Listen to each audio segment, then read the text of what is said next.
So hello everyone, आप सभी का स्वागत है आज के हमारे क्लास पे। आज का हमारा टॉपिक है testing of soil and strength. दोस्तों ये बहुत ही अच्छा टॉपिक है और इस टॉपिक पे क्या है ना कि न्यूमेरिकल्स जो आएगा आप इजीली बना ले जाएंगे।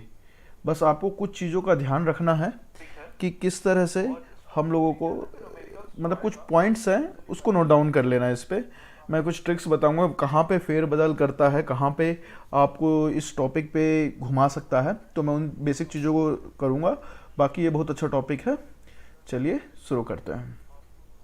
देखिए टेस्टिंग ऑफ सॉइल या यहाँ पे कर दीजिए रॉक। हम लोगों को कुछ कुछ निकालना होता है, compressive strength, tensile strength, shear strength, slake durability test वगैरह होता है, देखते हैं वेदर का इफेक्ट कि मतलब भाई इस पे क्या पानी पड़े, धूप पड़े तो क्या इफेक्ट होगा रॉक पे, ओके मतलब ड्राई हो ये हो। फिर इसके बाद इनको डिटरमाइन करने का दो तरीका होता है, एक तो डायरेक्ट मेथड होता है, इनडायरेक्ट मेथड होता है। तो हम उन दोनों पे देखेंगे कि भाई डायरेक्ट कैसे निकाला जाता है और इनडायरेक्टली कैसे निकाला जाता है, ये सारी चीज़ें। तो जैसे डायरेक्ट मेथड पे हमारा यूसीएस मेथड है, डायरेक्ट टेंशन मेथड है, डायरेक्ट शेयर मेथड है। इसके बाद आपका पॉइंट लोड टेस्ट आता है इनडायरेक्ट पे। तो ये पॉइंट लोड किस लिए हो रहा है आपका? कंप्रेसिव स्ट्रेंथ के लिए। ब्राजीलियन है आपका टेंसाइल के लिए। और ये जो है आपका, ये जो तीनों देख रहे हैं दिस आर द फॉर आपका शेयर स्ट्रेंथ के लिए। अभी अचानक से मुझे याद आ रहा है शायद मैं इस टॉपिक में बेंडिंग टेस्ट कवर नहीं किया हूं, हो सकता है स्किप हो गया लग रहा है मुझे, तो मैं इसको नेक्स्ट वीडियो पे कवर कर दूंगा। Okay right. तो चलिए ये सारी चीज़ें हम लोग आज देखेंगे।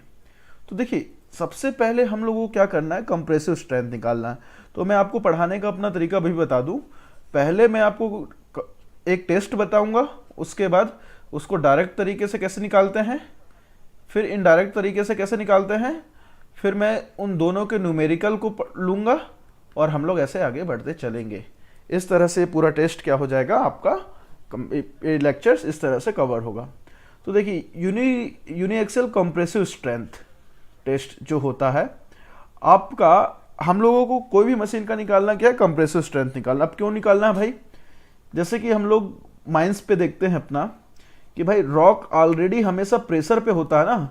जैसे ये आपका यूजी माइंस है, फिर इसके नीचे 250 मीटर्स नीचे क्या है आपका, ये कोल है। तो इस कोल को जो आपको एक्सट्रैक्ट करना है, इस पे तो कांस्टेंट प्रेशर आ रहा है, तो हमको इसका कंप्रेसिव स्ट्रेंथ पता होना चाहिए ताकि हम लोग माइंस पे उस हिसाब से सपोर्ट डिज़ाइन कर सकें। काफ़ी वेरियस फैक्टर्स होते हैं, तो इस तरह हम लोग को ज़रूरी है कंप्रेसिव स्ट्रेंथ जानना। तो मशीन होता है आपका, ये यूसीएस मशीन होता है, यूनिवर्सल कंप्रेसिव स्ट्रेंथ, और किसी एक और नाम से इसको बोला जाता है। सो आपको कंफ्यूज नहीं होना कि लाइक सर आप कुछ और बताए यहाँ कुछ और, ना, वो दोनों एक ही चीज़ हैं, ठीक है। मैं उस नाम को भूल रहा हूँ। तो उससे क्या निकालेगा, हमारा कंप्रेसिव स्ट्रेंथ निकलेगा। ये आपका स्ट्रेस को डिनोट करता है, सी हो गया कंप्रेसिव, और अगर यहाँ पे सिग्मा कर दिया टी हो गया तो टेंसाइल। तो आपको कंफ्यूज नहीं होना, टेंसाइल स्ट्रेंथ और कंप्रेसिव स्ट्रेस ऐसा करके, ठीक है। कंप्रेसिव स्ट्रेंथ है बेसिकली ये। तो देखो मैं कोई भी टेस्ट के बारे में बोलूँ मैं आपको, तो आपको ये याद रखना है कि कुछ इस तरह का अगर सैंपल लेंगे हम लोग, तो ये इसका होगा dia, this one is its diameter, और ये होगा इसका लेंथ। तो आपका डी बाई एल हमेशा D by L and L by D कुछ भी केस दे सकता है। तो हमको उस particular L by D ratio जो होता है उसको हमेशा प्रेफर करना है, ओके। और इस एल बाई डी रेशियो को बोला जाता है कई जगह पे स्लेंडरनेस रेशियो। तो अगर मान लो ये शब्द आपको दे दिया तो आपको कंफ्यूज नहीं होना है, राइट। और कई बार लेंथ की जगह क्या शब्द इस्तेमाल करेगा, हाइट का करेगा, तो आपको कंफ्यूज नहीं होना है। सैंपल डायमीटर, इस टेस्ट के लिए सैंपल डायमीटर क्या होगा आपका 54 mm। एनएक्स साइज, मैं आपको ड्रिलिंग ब्लास्टिंग के समय ड्रिलिंग वाले सेक्शन में मैंने ये पढ़ाया है। साइज डिफरेंट टाइप ऑफ जो ड्रिल बिट्स होते हैं ड्रिलिंग का होता है, उसका साइज क्या होता है, तो आपको ये ध्यान रखना है, ठीक है। अब देखिएगा यहाँ पे बोल रहा है एल बाई डी रेशियो क्या है, L बाई डी रेशियो आपका मैं सपोज कहता हूं 2 है, ठीक है। तो इसका मतलब क्या होगा, मैं सपोज मानता हूं कि D कितना है, डायमीटर ऑफ सैंपल है मान लो 1 सेंटीमीटर, ओके। तो लेंथ कितना होगा, L इक्वल टू 1 इंटू 2 मतलब 2 सेंटीमीटर। अगर मैं इसका डायग्राम बनाऊं रॉक सैंपल का तो ये कुछ इस तरह से बनेगा, राइट। जो ये आपका हुआ डायमीटर 1 सेंटीमीटर और लेंथ हुआ 2 सेंटीमीटर। ये आपका बेसिक है, ठीक है, ये समझ में आना चाहिए। सो आई होप आप इसको समझ गए होंगे। आपका कंप्रेसिव स्ट्रेंथ कैसे निकलेगा, ये स्ट्रेंथ है ना, इसको स्ट्रेंथ कर लीजिएगा, स्ट्रेस लिखा हुआ है, ये होगा P बाई A। तो जो ये P क्या है, लोड। मैं अभी न्यूमेरिकल बताऊंगा तो आपको ध्यान देना लोड बराबर क्या होता है।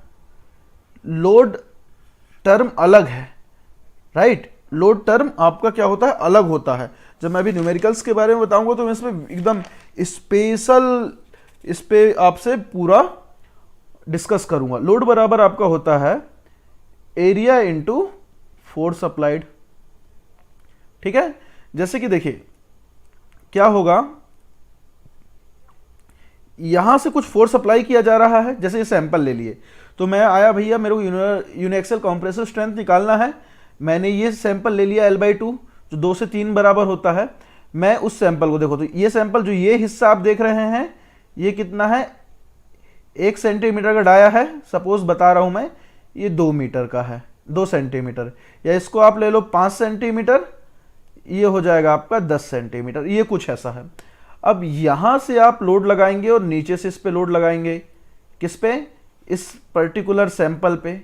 जब सैंपल पे फोर्स आएगा तो एक सर्टेन पॉइंट के आने के बाद ये सैंपल आपका कुछ ऐसा ब्रेक हो जाएगा, और जिस लोड पे ये ब्रेक होता है, ठीक है, P बराबर जो लोड है उसको आपको नोट कर लेना है। रही बात आपका एरिया, तो एरिया हमेशा याद रखिएगा जो फोर्स हो रहा है उसके परपेंडिकुलर वाले सरफेस को लेते हैं। जैसे कि ये आपका फोर्स है तो ये परपेंडिकुलर एरिया सरफेस हुआ, तो परपेंडिकुलर सरफेस में क्या ये सिलेंड्रिकल है, कुछ ऐसा आएगा, तो इसका आपका एरिया हो जाएगा पाई आर स्क्वायर। ये आपको ध्यान रखना है, राइट। तो लोड बराबर क्या होगा, एरिया इंटू फोर्स। और आप जब न्यूमेरिकल बनाएंगे तो आपको लोड डायरेक्ट नहीं देगा कई बार, ठीक है, आपको क्या दे देगा, फोर्स दे देगा और एरिया दे देगा। तो आपको कुछ इस तरह से कैलकुलेट करना है, अदरवाइज आप क्या हो जाएंगे, गलत हो जाएंगे, ओके। अगर लोड दे दिया तो डायरेक्ट आप वैल्यू ले सकते हैं, अदरवाइज आप नहीं ले सकते। तो ये जो मैं बता रहा हूं ये सारे टेस्ट पे होगा, इसलिए मैं यहां पे बहुत डिस्क्रिप्टिव मैनर पे जा रहा हूं, राइट। चलिए, तो इतना आपको समझ में आ गया होगा आई होप। अब इसके बाद एक केस आता है कि भाई आपको किसी कारणवश जो ये देख रहे हैं L/D वाला ये सैंपल आपको नहीं मिल पाता, ओके। आपको जब ये सैंपल नहीं मिल पाया तो धोखे से आपको मिला L/D बराबर 1 रेशियो का सैंपल मिला किसी भी कारणवश। तो आपको फिर जानना है कि L/D इक्वल टू 2 to 3 का क्या होगा, इसका क्या होगा। आपके पास सैंपल ये है तो इसके लिए क्या है, एक प्रो राटा बेसिस पे आपका एक फॉर्मूला है ये, ओके।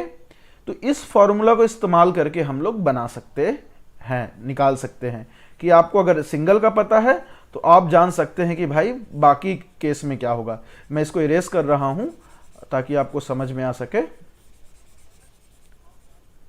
देखिए यहां पे क्या है, कंप्रेसिव स्ट्रेंथ C, तो C का क्या है वो देखते हैं, और कंप्रेसिव स्ट्रेंथ C1।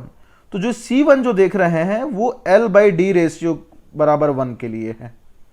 क्या केस है इसमें, L/D बराबर 1 है, किसी कारणवश आपको यही सैंपल मिल पाया, आपको ये L/D का 2 to 3 सैंपल नहीं मिल पा रहा।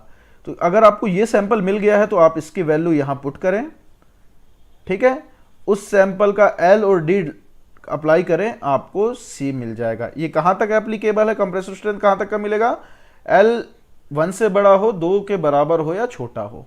तो कई बार आपको न्यूमेरिकल्स पे इस पे क्वेश्चन पूछ सकता है, तो आपको इसको याद रखना है। और ये हो गया आपका कंप्रेसिव स्ट्रेंथ। ये क्लियर हो गया। तो इस तरह से कंप्रेसिव स्ट्रेंथ निकाला जा सकता है। और ये कौन सा मेथड है? सीधे ये डायरेक्ट मेथड है कि भैया आपको क्या करना है, सैंपल को लाना है, पॉइंट करना है, हो गया। अब सैंपल के लिए आपको बहुत सारी सावधानी बरतनी है। कैसे? जब आप सैंपल लाएंगे, है ना, तो सैंपल ऐसे निकालना है कि भाई जहां से आप सैंपल ले रहे हैं तो इसमें क्रैक्स डेवलप ना हो। अदरवाइज क्रैक्स डेवलप है तो क्या हो जाएगा, ये आपका सैंपल का गलत रिप्रेजेंटेशन देगा, गलत वैल्यू देगा, पहला। दूसरी बात, जैसे ये सैंपल का ये कोर है तो इसको आपको प्रॉपर रब करना है, इस कॉर्नर को जहां पे जो बेस प्लेट्स लगेंगे, इस हिस्से को, ताकि ये क्या हो, इवन हो। मतलब इवन का मतलब ये प्लेन हो, समतल हो। अदरवाइज क्या होगा कि सैंपल जो आपका कुछ इस तरह से ब्रेक हो रहा है वो ऐसा कुछ ब्रेक हो जाएगा, राइट। गलत प्रेशर पड़ेगा तो वो प्लेन होना चाहिए। तो आपको कुछ ऐसे विशेष सावधानी रखना है। अगर मान लो आप सैंपल ले लिए हैं तो लाते समय आपको ध्यान रखना है कि भाई सैंपल में कोई दिक्कत ना हो। अगर आप सैंपल जहां से लिए हैं वो ड्राई एरिया है तो आपको कोशिश करना है कि सैंपल पानी से ना भीगे, अदरवाइज ये गलत रिप्रेजेंटेशन देगा, राइट। तो ये सारी सावधानियां हमको बरतनी हैं। अब मैं यूनिएक्सियल कंप्रेसिव स्ट्रेंथ जो हम लोग टेस्ट निकालते हैं, तो इसका मैं आपको कुछ डायग्राम्स दिखाता हूं भाई कि कुछ वेरियस रॉक्स हैं, बेसॉल्ट, सिलस्टोन, सैंडस्टोन का, उसका ग्राफ कैसे बनता है, स्ट्रेस और स्ट्रेन का। ठीक है, देखिए इलास्टिक, प्लास्टिक और फिर क्रीप, ये तीन चीज है। तो इलास्टिसिटी की मैं बताया था आपको डायरेक्टली प्रोपोर्शनल होता है, तो ये देखिए डायरेक्टली प्रोपोर्शनल हुआ, ये यहां पे ब्रेक हो गया, ये बसाल्ट के केस में है। सिल्ट स्टोन के लिए क्या होगा, कुछ दूर तक ये जो सीधा एकदम स्ट्रेट दिख रहा है, सीधा जो स्ट्रेट दिखता है, इसको क्या बोलते हैं, इलास्टिक। फिर उसके बाद जो लचीला होता है वो प्लास्टिक। ठीक है, यहां पे आइए सैंडस्टोन में, इस पॉइंट तक देखिए ये है क्या, इलास्टिक है। फिर इसके बाद ये क्या हो गया, प्लास्टिक बिहेवियर। प्लास्टिसिटी शो करता है ना कि भाई प्लास्टिसिटी में लचीलापन आ जाता है। अब मार्बल का केस देखिए डिफरेंट है। मार्बल का केस क्या है, थोड़ा पहले प्लास्टिक है, फिर इसके बाद इस एरिया में इलास्टिक होता है, फिर यहां प्लास्टिक होता है। सिस्ट में भी वही है, आपका प्लास्टिक, इलास्टिक और प्लास्टिक। इसके बाद आपका रॉक सॉल्ट आ गया, इसमें क्या पहले आपका इलास्टिक है, सीधा जा रहा है, देखो कुछ हद तक यहां तक सीधा है, ये इलास्टिक। फिर उसके बाद इस हिस्से तक क्या है, प्लास्टिक। फिर आ जाता है आपका क्रीप, ये क्रीप। अब आप बोलेंगे सर क्रीप क्या होता है, क्रीप ये है, आप जितना भी इस पे फोर्स लगाते जाइए, स्ट्रेस लगाते जाइए, आपका स्ट्रेन बढ़ता जाएगा एक पर्टिकुलर स्ट्रेस पे। देखिए स्ट्रेन, यहां स्ट्रेन है, ये स्ट्रेन बढ़ता जा रहा है, चाहे एक पर्टिकुलर स्ट्रेस पे। आप छोड़ देंगे उस पे पॉइंट फिक्स करके, मान लो आप 5 किलो न्यूटन का स्ट्रेस लगा दिए और आप छोड़ दिए, तो फिर वो लगातार स्ट्रेन उसमें आता जाएगा, वो भी कांस्टेंट रेट पे। तो दिस इज कॉल्ड क्रीप। तो मैं आपको इसके लिए बता रहा हूँ, इसको ध्यान दे दीजिएगा, क्योंकि हो सकता है डायरेक्ट क्वेश्चन में, एग्जाम में आपको ये डायग्राम दे दे और बोल दे भाई कि बताओ ये किसका है, राइट, कॉम्प्रेसिव स्ट्रेंथ टेस्ट पे। इसके बाद आया आपका पॉइंट लोड टेस्ट। अब मैंने आपको बताया था डायरेक्ट मेथड से कैसे निकाला जाता है, अब ये जो है ये आपका इनडायरेक्ट मेथड है। ओके, और जो ये पॉइंट लोड टेस्ट है, मैं इसकी सबसे एक अच्छी चीज बताऊं, पॉइंट लोड टेस्ट के लिए आपको क्या करना है, ये पॉइंट लोड टेस्ट क्या है आपका, कि इस जो टेस्ट होता है, एक सेकेंड वेट करिएगा, होल्ड ऑन प्लीज।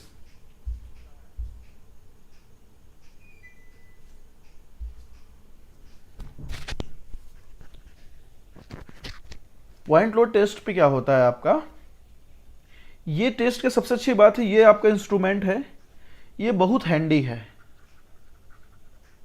ओके, ये हैंडी पे क्या है, इसको जहां आप ड्रिलिंग कर रहे हैं या जहां आप कोरिंग कर रहे हैं, आप वहां पे ये मशीन को ले जा सकते हैं।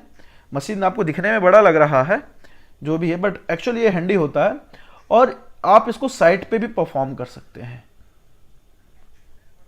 साइट पे भी परफॉर्म कर सकते हैं। ये सबसे बड़ी बात है। इसके लिए L बाई डी कितना चाहिए 1.4, L by D equal to क्या हो गया इसका 1.4। मैंने आपको बताया था स्लेंडरनेस रेशियो कहलाता है ये, राइट। अब क्या होगा, जो ये आप प्लेट्स देख रहे हैं ये कुछ इस तरह का, यहां पे आपका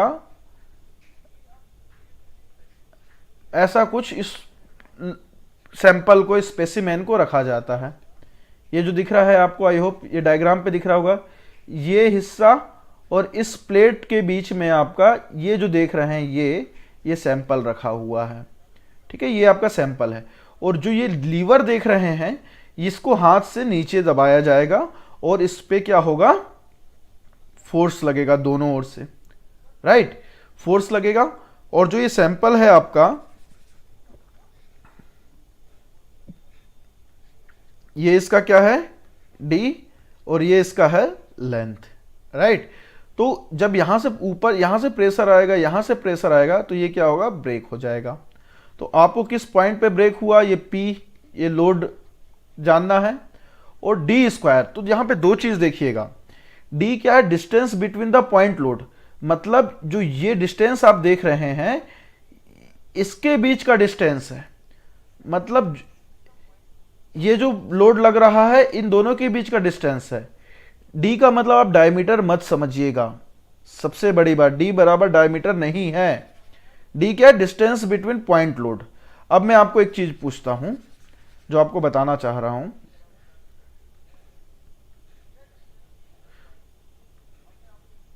ये 3 सेंटीमीटर है और ये 1 सेंटीमीटर है। इस क्वेश्चन पे आते हैं, यहां पे देखिएगा डायग्राम, ये 3 सेंटीमीटर है, इसका d आपका 1 सेंटीमीटर है, यहां पे d इसका क्या है 1 सेंटीमीटर, और ये लेंथ है 3 सेंटीमीटर। तो जो फॉर्मूला जो है हमारा यहां पे ISD P equal to P divided by D square, जो इसको निकाला जाता है IS equal to P by D square, right. तो जो P क्या हुआ आपका, लोड हुआ, और जो ये D है ये दोनों प्लेट्स के बीच का डिस्टेंस है, दिस इज डिस्टेंस। तो इसको बोला जाता है आपका, यहां पे देखिएगा, डायमेट्रल टेस्ट। ये क्या होता है, ये है टेस्ट आपका डायमेट्रल, मतलब डायमीटर के अकॉर्डिंग बनाया जाता है, ठीक है। ये डायमीटर के अकॉर्डिंग हो रहा है ना, तो इसका नाम हो गया, ये टेस्ट का नाम हो गया डायमेट्रल। और अगर जो सीधे रखा जा रहा है इसको बोला जाता है एक्सियल, भाई लॉन्ग एक्सिस के अकॉर्डिंग रखा गया है, ये कहला जाएगा आपका एक्सियल, और ये है आपका डायमेट्रल। तो आपको d क्या लेना है, इस केस में आप लोग लेंगे क्या, भाई प्लेट्स के बीच डिस्टेंस क्या है, d, ये है ना, ये डिस्टेंस हुआ। तो डायमीटर मैंने 1 सेंटीमीटर बताया था, तो d यहां ये हो जाएगा, और यहां पे प्लेट्स के बीच डिस्टेंस कितना, लेंथ के अकॉर्डिंग है ये, तो यहां 3 हो जाएगा। क्लियर हुआ, दोनों के केस में p बाई 3 स्क्वायर हो जाएगा, इसके केस में p बाई 1 स्क्वायर। मैं ये आपको बताना चाह रहा हूं। और डिस्टेंस कैसे निकालेंगे, आपको जो गिवन होगा, तो कंफ्यूज नहीं होना है, जो ये देख रहे हैं। और जो ये ISD होता है, इसके लिए सबसे बेहतर होता 50 mm का डायमीटर, इसी पे आपको टेस्ट को परफॉर्म करना है। तो जो ये निकला आपका ISD point load strength of core having diameter d, जो ये d आपको दिखाएगा ये उसका डाया होगा जो आप कोर सैंपल ले रहे हैं। तो ये तो हो गया। अब आप बोलेंगे सर ये तो हम निकाल लिए, अब इससे होगा क्या, इससे होगा क्या। तो मैंने आपको बताया था इनडायरेक्टली हम लोग कंप्रेसिव स्ट्रेंथ निकालते हैं। यहां पे देखिएगा कंप्रेसिव स्ट्रेंथ बराबर क्या हो जाएगा आपका 24 इंटू IS। IS क्या है, ये जो आया यहां से हमने निकाला, ठीक है, point load strength at particular diameter, sorry distance between the plate and आपका लोड पे आएगा। तो एक चीज मैं आपको बताना चाहूंगा, जो ये 24 मैंने लिखा है, एक्चुअली ये 20 से 25 के बीच कोई भी संख्या हो सकती है, और ये IS 50। तो ये पॉइंट लोड स्ट्रेंथ आ गया आपका।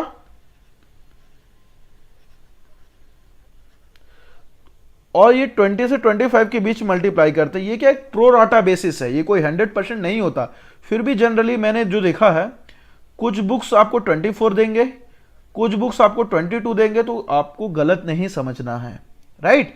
वो 20 से 25 के बीच कुछ भी हो सकता है। और आपको लगता है कि सर मेरे एग्जाम में क्या होगा, तो एग्जाम में क्या होगा पता है, जनरली एनटीए वाला आता है तो आपको वो देता है ना कि 2 से 10 के बीच आंसर होगा, ऐसा कुछ देता है। तो कुछ एग्जाम में भी वैसे ही लेगा, राइट। तो आपको परेशान होने की जरूरत नहीं है। ओके, अब चलिए, आपको ये क्लियर हो गया कि भाई हमने क्या किया, एक कोर को, मैं फिर से इसको बता दूं, एक सैंपल कोर को हमने बीच में रखा, यहां से प्रेशर दिया, लोड के कारण वो क्या हुआ, ब्रेक हो गया, राइट। वहां से हमको क्या निकला, आईएसडी निकला, पॉइंट लोड स्ट्रेंथ निकला, वहां से हमने कंप्रेसिव स्ट्रेंथ निकाला, और ये सारी कहानियां मैंने आपको बता दी, ठीक। अब यहां चलते हैं। मैंने आपको बताया 2 टाइप के टेस्ट होते हैं भाई। आप क्या कर सकते हो, डायमीटर के अकॉर्डिंग फिट कर सकते हो सैंपल को, और एक्सियली भी फिट कर सकते हो। एक्सियल क्या होता है, सबसे जो बड़ा एक्सिस है उसके अकॉर्डिंग। तो जैसे एल हमेशा इसमें क्या है, बड़ा होगा, तो वो है। अब इसके बाद एक चीज ये है कि भाई जब आप डायमीटर पे पुट कर रहे हैं तो कहां पे, देखो जैसे ये है, जैसे ये डायमीटर है, तो अगर मैं यहां पे कुछ ऐसा करता हूं, मैं इसको आपको समझ में आ जाएगा।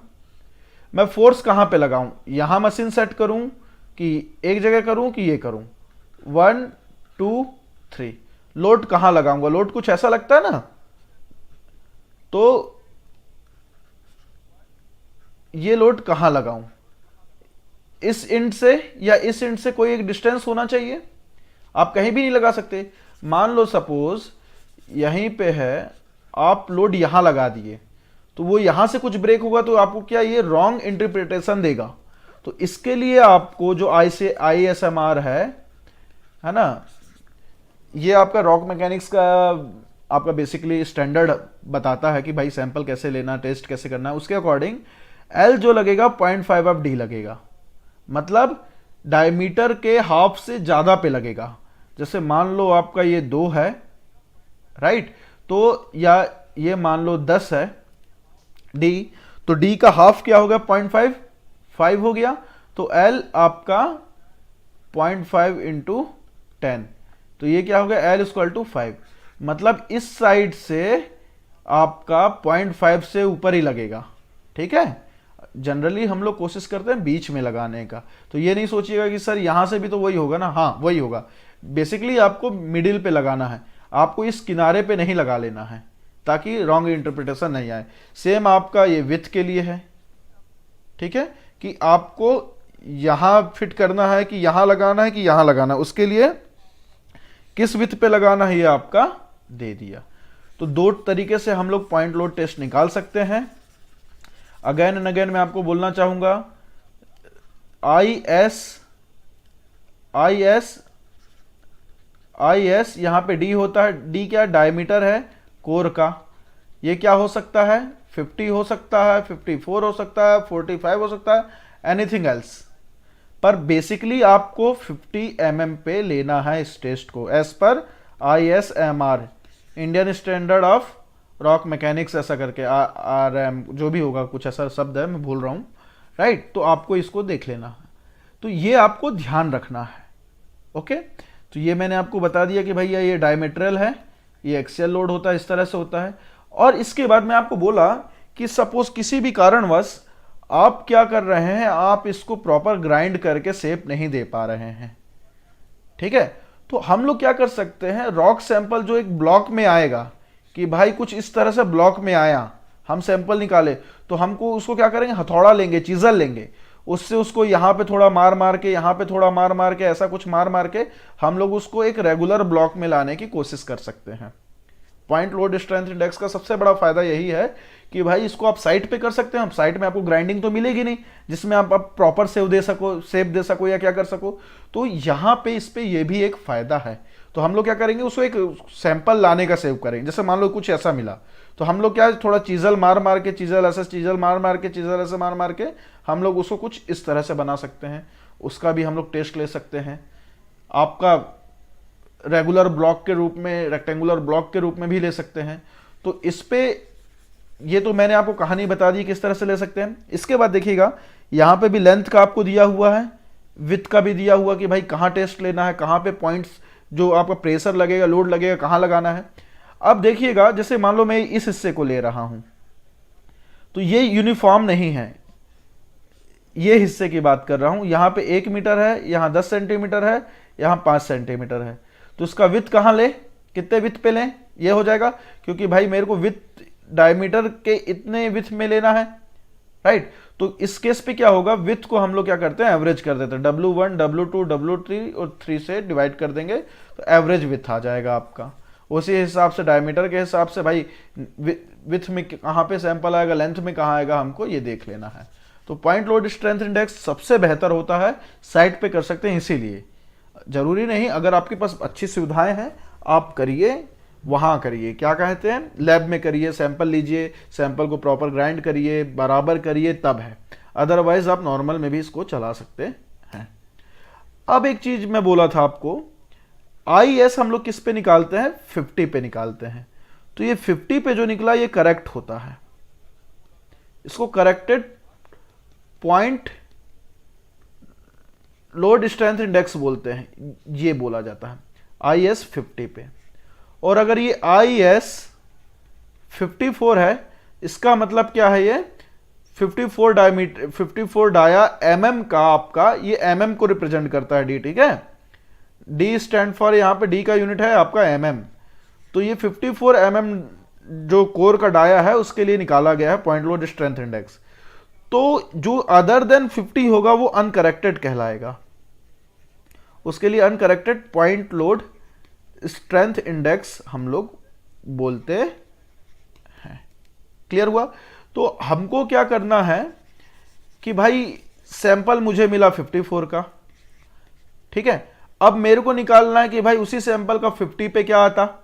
अगर सैंपल मैंने डिटरमाइन किया 54 mm का सैंपल मिला मुझे किसी कारणवश, है ना, पर यूनिवर्सली एक्सेप्टेड है 50, तो इसको कैसे कन्वर्ट करेंगे, तो उसके लिए प्रोराटा बेसिस पे ये फॉर्मूला डिराइव किया गया है, राइट।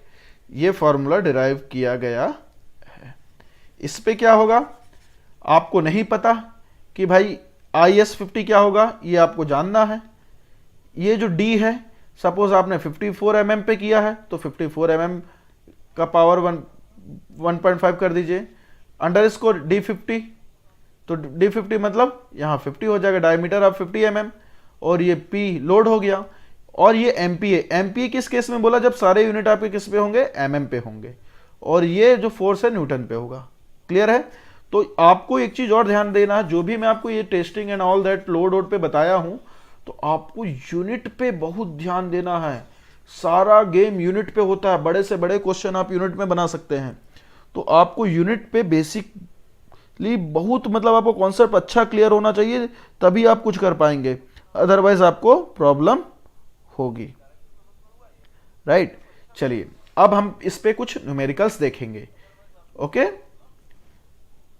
ये क्वेश्चन है कि point load strength index test लिया जा रहा है, डायमीटर क्या है, D equal to 58 mm, maximum load कितना अप्लाई किया गया, 120 किलो न्यूटन।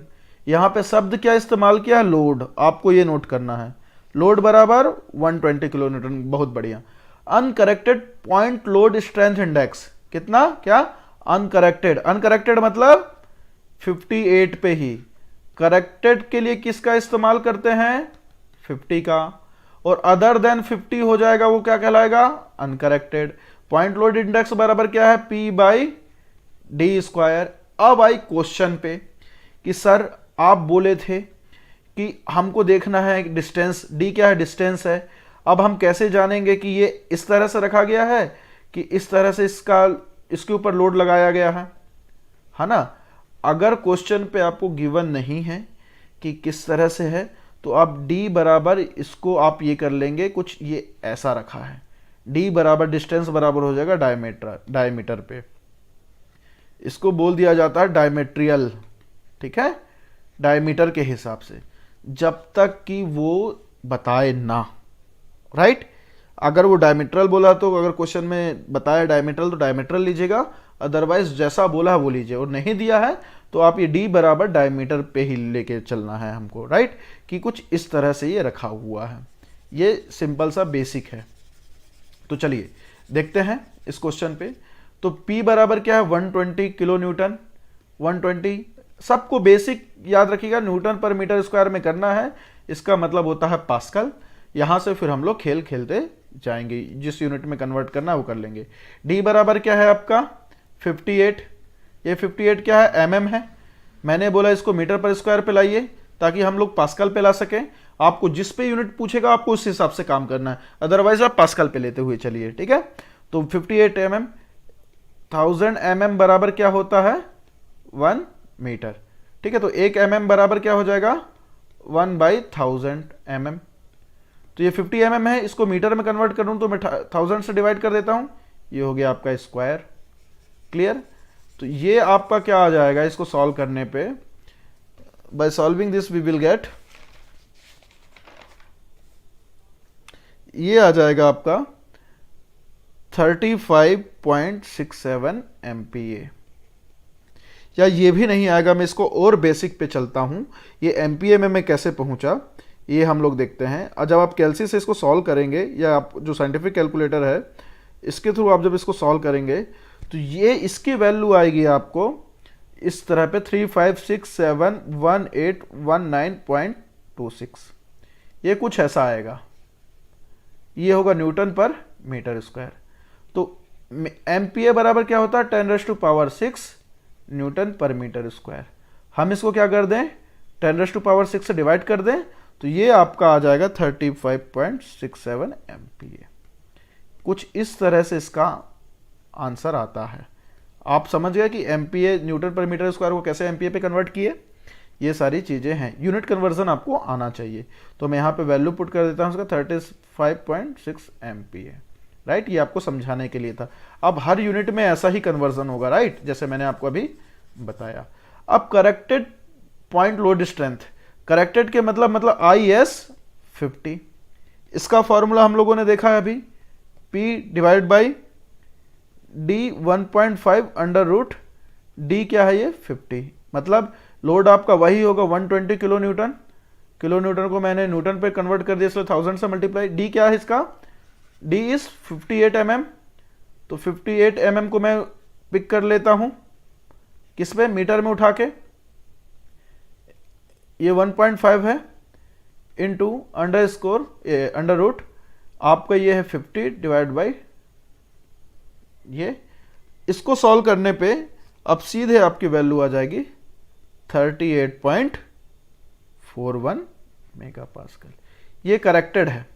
तो मेरा जो इस बार ओपिनियन है कि अभी तक ये करेक्टेड पे क्वेश्चन नहीं आया है गेट में, तो मे भी इस बार आपको करेक्टेड पे क्वेश्चन आ सकता है, ठीक है, कि corrected point load strength index निकालो।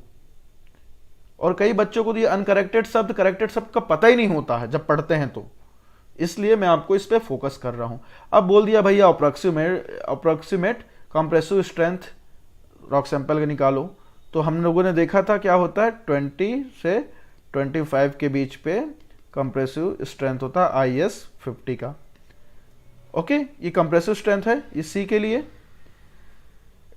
डेल C बराबर क्या होगा, हम लोग सपोज ले रहे हैं 24, IS 50 अभी हमने निकाला, ये आया 38.41, तो 38.41 ऐसा कर दें अगर हम लोग, तो इसका आपका आ जाएगा 92184 MPa।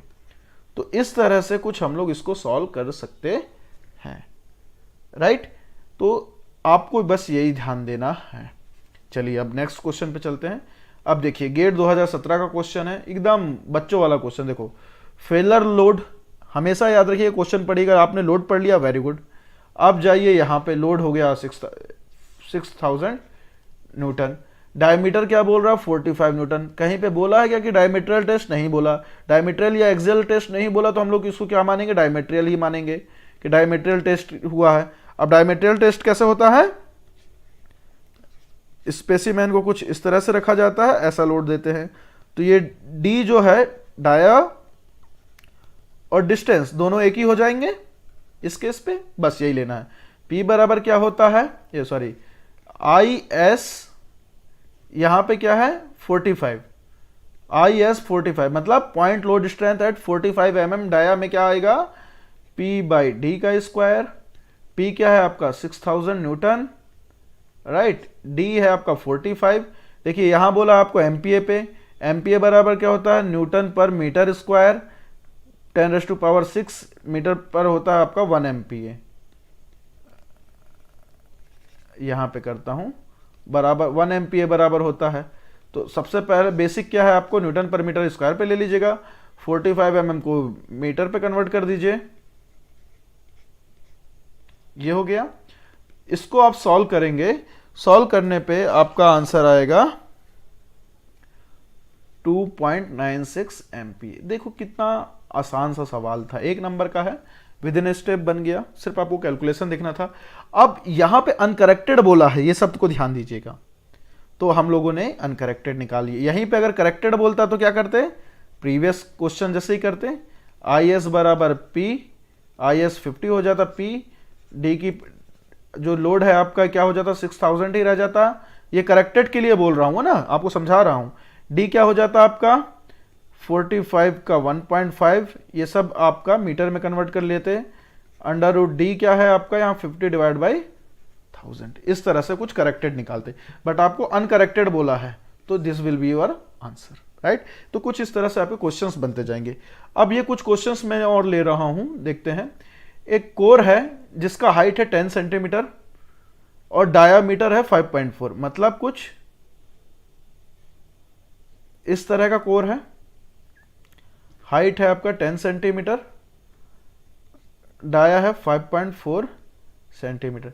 क्या सब्जेक्ट हुआ, डायमेट्रियल पॉइंट लोडिंग।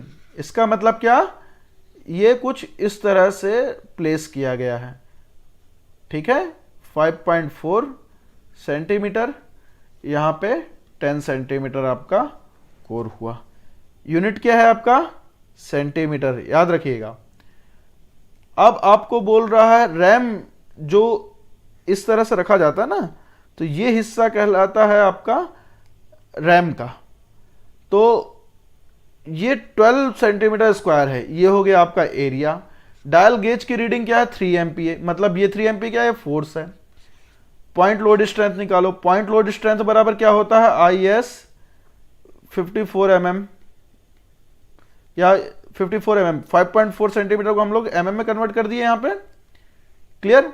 तो ये क्या हो जाएगा आपका P बाई डी स्क्वायर, डायमीट्रल है तो D आपका क्या होगा डायमीटर के बराबर हो जाएगा, डिस्टेंस जो है। अब P क्या होता है, लोड होता है। क्या यहां पे आप देखिए इस क्वेश्चन पे, अक्रॉस दिस क्वेश्चन, कहीं पे क्या ये लोड की बात किया है, नहीं किया है। हम लोग जानते हैं लोड बराबर क्या होता है, फोर्स इंटू एरिया, ये हो गया।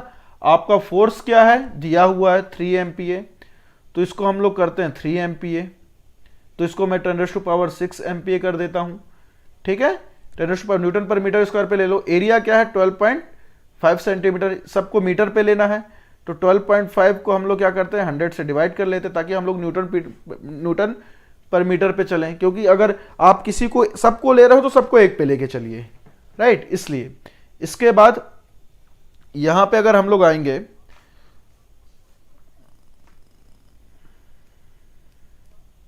यहां पे अगर हम लोग वैल्यू को पुट करते हैं तो फिर डी का पॉइंट पुट करिए, डी के इक्वल टू क्या हो जाएगा आपका,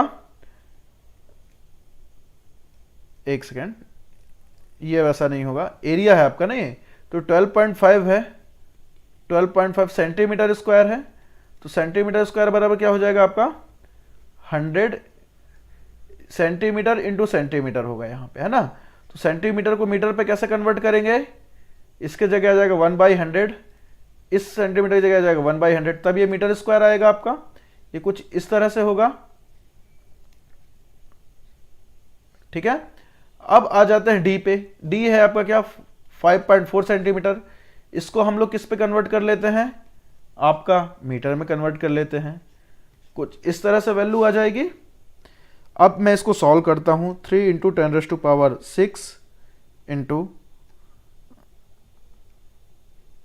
इसको सॉल्व करते हैं हम लोग 12.5, 100 इंटू 100 डिवाइडेड बाई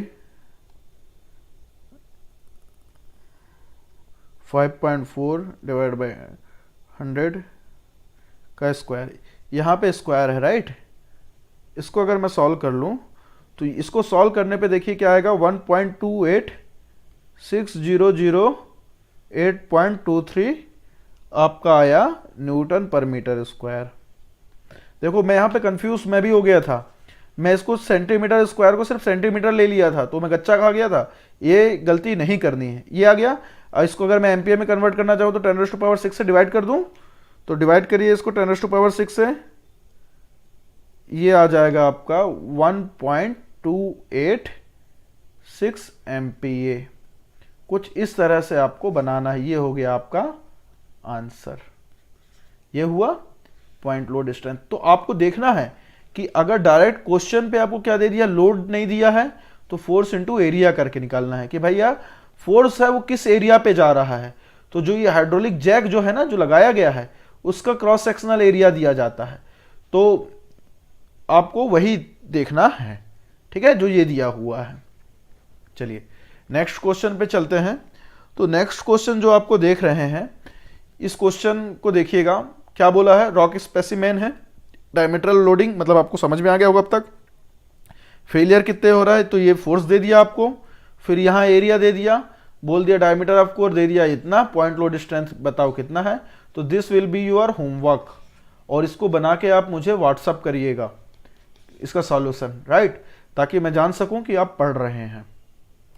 चलिए अब अगला क्वेश्चन देखते हैं। अगले क्वेश्चन पे दिया हुआ है कि पॉइंट लोड स्ट्रेंथ टेस्ट है, बोला 50 mm कोर का डाया है, रप्चर कितने पे ऑब्जर्व किया गया, 5000 kg पे। 5000 kg का क्या लोड पे दिया हुआ, पॉइंट लोड स्ट्रेंथ बताइए। तो P बराबर क्या हो जाएगा, I/d², सिंपल सी बात है, सॉरी I50 बराबर क्या हो जाएगा, P/d², ये 5000 है, D क्या है आपका 50 mm, इसको कन्वर्ट कर दीजिए मीटर पे, करिए, आपका ये आंसर आएगा। ये हो जाएगा 200 kg पर, आप जिस पे भी निकालना चाहें ना, तो अगर मैं इसको करूं तो अगर मीटर पे निकाल रहा हूं मैं, तो मीटर पे ये कुछ डिफरेंट हो जाएगा। इसको सॉल्व करता हूं मैं। देखिए आपको वैल्यू देख लेना है कि आपको सेंटीमीटर में पूछा, मीटर में पूछा, किस पे पूछा है, तो ये आपको देख लेना। तो ये आ जाएगा आपका न्यूटन पर मीटर के लिए 2123060, ये कुछ इस तरह से आ जाएगा। फिर थोड़ा सा कंफ्यूजन है अपन, इसलिए क्या होगा, ये केजी पर मीटर स्क्वायर होगा, क्योंकि ऊपर वाला क्या है केजी पे है, नीचे वाला क्या है हम लोग मीटर पे कर दिए, तो ये यूनिट हुआ। अब यहीं पे आपको बोल देता भैया ये न्यूटन पर मीटर स्क्वायर पे करो, तो अप्रॉक्सीमेट मैं आपको बता दूं 1 kg में कितना होता है, 9.8 न्यूटन होता है। आप अपने सरलता के लिए इसको 10 न्यूटन ले लीजिएगा। तो ये 5000 क्या हो जाएगा, 5000 डिवाइड बाई इंटू हो जाएगा आपका 10। इस केजी को हमने क्या कर दिया, न्यूटन में कन्वर्ट कर दिया। अब फिर ये 50 10⁻², फिर ये यहाँ बढ़ जाएगा, तो ये जो 6 जीरो हैं ये 7 हो जाएंगे। इसको अगर मैं मेगा पास्कल पे लूँ तो क्या हो जाएगा, 10⁻6 करूंगा तो ये आ जाएगा आपका क्या, 6 काट दीजिए, ये हो जाएगा आपका 20। ये क्लियर हुआ।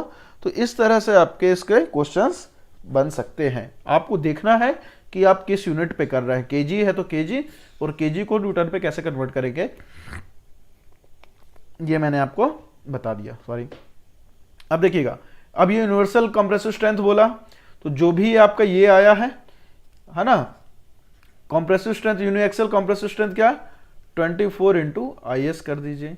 IS ये आया है, इसका मल्टीप्लाई 24 से कर दीजिए।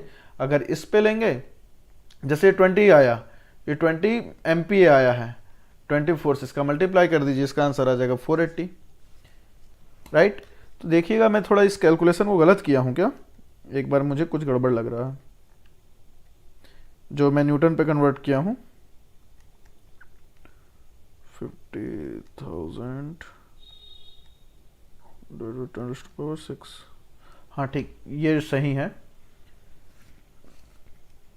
ये सही है ना। ओके, अब यहाँ पे हम लोग देखते हैं, तो अगर मैं इसको ही ले रहा हूँ, न्यूटन पे निकाल रहा हूँ एमपीए पे, तो कंप्रेसिव स्ट्रेंथ बराबर क्या हो जाएगा 24 × 20, ये हो जाएगा 480 मेगापास्कल, राइट। तो कुछ इस तरह से आंसर आ जाएगा। अगर आप बोलते हैं भाई नहीं हमको केजी पर मीटर स्क्वायर या केजी पर सेंटीमीटर पे है, तो उस हिसाब से यूनिट आप देख सकते हैं। अब देखो अगला आ गया आपका टेंसाइल स्ट्रेंथ, कि भाई टेंसाइल स्ट्रेंथ हम लोग किस तरह से निकालेंगे, राइट। तो टेंसाइल स्ट्रेंथ पे है, तो टेंसाइल स्ट्रेंथ क्या होता है आपका, किसी भी आप मटेरियल या मिनरल को आप क्या कर रहे हैं, आप खींच रहे हैं, तो भाई खींचने पे टूटेगा वो, तो वो उसका स्ट्रेंथ आएगा कि भाई खींचने पे आपका टूट रहा है, तो किस स्ट्रेंथ पे टूट रहा है, कितने फोर्स पे टूट रहा है, क्या उसका मतलब लोड पर यूनिट एरिया है, ये सारी चीजें, राइट। तो क्या करते हैं, इस पे एक स्पेसिमेन लिया जाता है, ये एक मशीन है जिसको LVDT टेस्ट बोला जाता है। इस पे जो यहाँ पे आप देख रहे हैं स्पेसिमेन को, ये क्या किया जाता है, कुछ आप सैंपल लिए तो कुछ इस तरह से इसको ऐसा सैंपल बना देते हैं, ऐसा कुछ, और फिर यहाँ जो फ्रेम है, इस फ्रेम को यहाँ पे फिक्स किया जाता है, यहाँ पे इसको ग्रिप करेंगे, ये से पकड़ेंगे इस सैंपल को, ग्रिप करेंगे और ये इधर से खींचेंगे और इधर से खींचेंगे, तो ये कुछ यहाँ पे ये ब्रेक होगा, ठीक है, देख रहे हैं ना, ये यहाँ से पुल किया जाएगा, यहाँ से पुल किया जाएगा, और इस मशीन को यहाँ पे LVDT फ्रेम लगा देंगे ताकि मेजर करेंगे कि भाई आपका टेंसाइल हो रहा है कि नहीं हो रहा है, और यहाँ से ग्रिप किया जाएगा।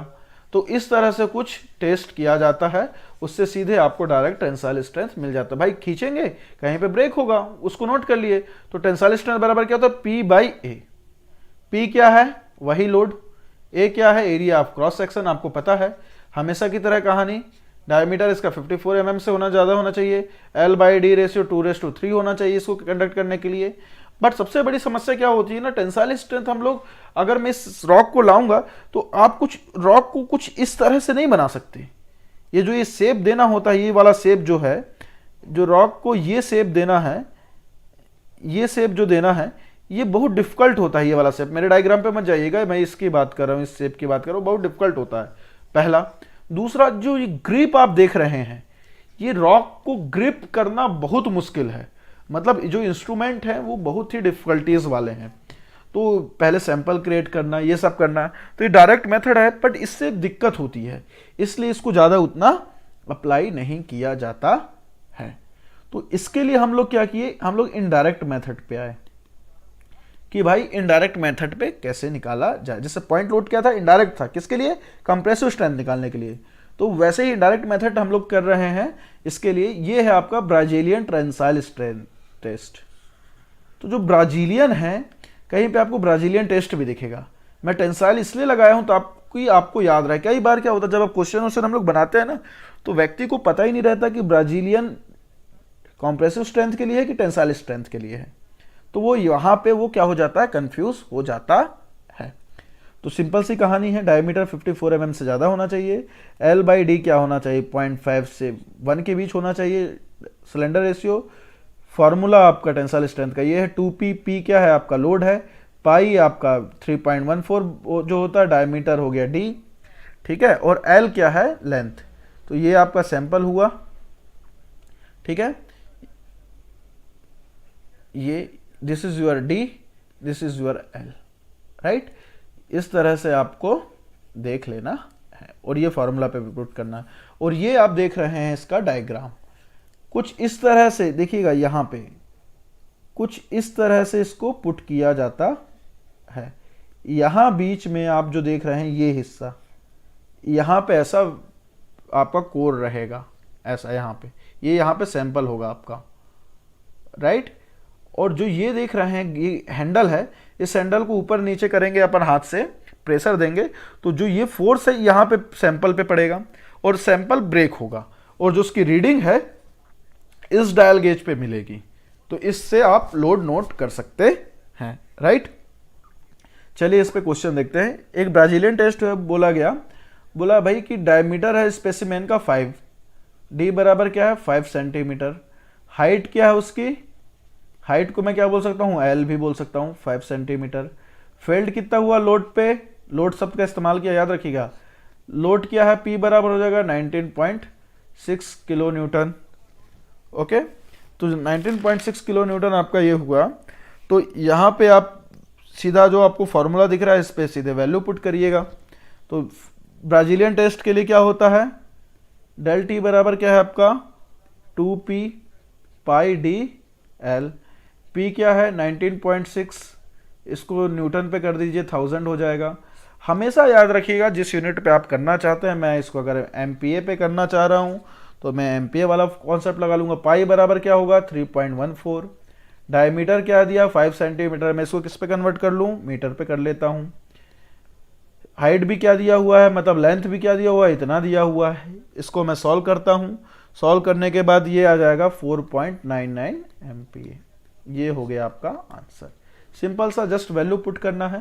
देखो गेट 2004 का क्वेश्चन है, ये बोल रहा है कि भाई 54 mm है। क्या ब्राजीलियन टेस्ट में सिलेंड्रिकल रॉक कोर लिया गया, डी बराबर क्या है 54 mm। अब देखो हाइट बोल दिया था, लेंथ बोल देता है, और थिकनेस भी बोल देता है। तो ये सारी चीजें क्या है, सेम है, आपको घबराना नहीं है। टी बराबर दे दिया 22 mm। ओके,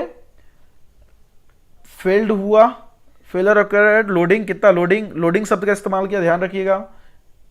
तो P बराबर क्या हो गया 11.4 किलो न्यूटन। टेंसाइल स्ट्रेंथ निकालिए किस पे, एमपीए पे, राइट। तो P बराबर टेंसाइल स्ट्रेंथ बराबर क्या है 2F पाई डी एल, यही है इसका फॉर्मूला। तो 2F आपका क्या हो जाएगा 11.4 इंटू 1000, न्यूटन पे कन्वर्ट कर दिए। पाई क्या 3.14, डी किस पे है, एमएम पे है, यहां पे देखिएगा। तो 54 इसको मीटर पे कन्वर्ट करिए। इसके बाद एल है, एल को भी आप मीटर पे कन्वर्ट करिए, राइट। और सीधे इसकी वैल्यू ले आइए। जब इसको आप सॉल्व करेंगे तो इसका आंसर आएगा 6.10 एमपीए। तो इस तरह से आपको क्वेश्चन को बनाना है। देखो मैं आपको इसलिए अब मैं सीधे क्वेश्चन पे आ रहा हूं क्योंकि इसको सॉल्व करेंगे तो आपको कुछ आएगा 6112076.17 कुछ ऐसा आएगा। इसको ये क्या आया, न्यूटन पर मीटर स्क्वायर आया। इसको 10⁻⁶ से डिवाइड कर दो तो ये 6.10 एमपी आ जाएगा। तो ये कन्वर्जन आपको आना चाहिए, ये बेसिक चीजें हैं, ठीक है। अब हम लोग अगला क्वेश्चन देखते हैं। ये क्वेश्चन कुछ ठीक है। ब्राजीलियन टेंसाइल टेस्ट हुआ, कैरिड हुआ बसाल्ट रॉक पे, जिसका डायमीटर क्या दिया हुआ है आपको 54 mm। अब रेशियो बोला थिकनेस टू डायमीटर, तो ये क्या है थिकनेस टू डायमीटर मतलब T बाई डी, या इसको मैं बोल सकता हूं L बाई डी बराबर बोल दिया 0.5।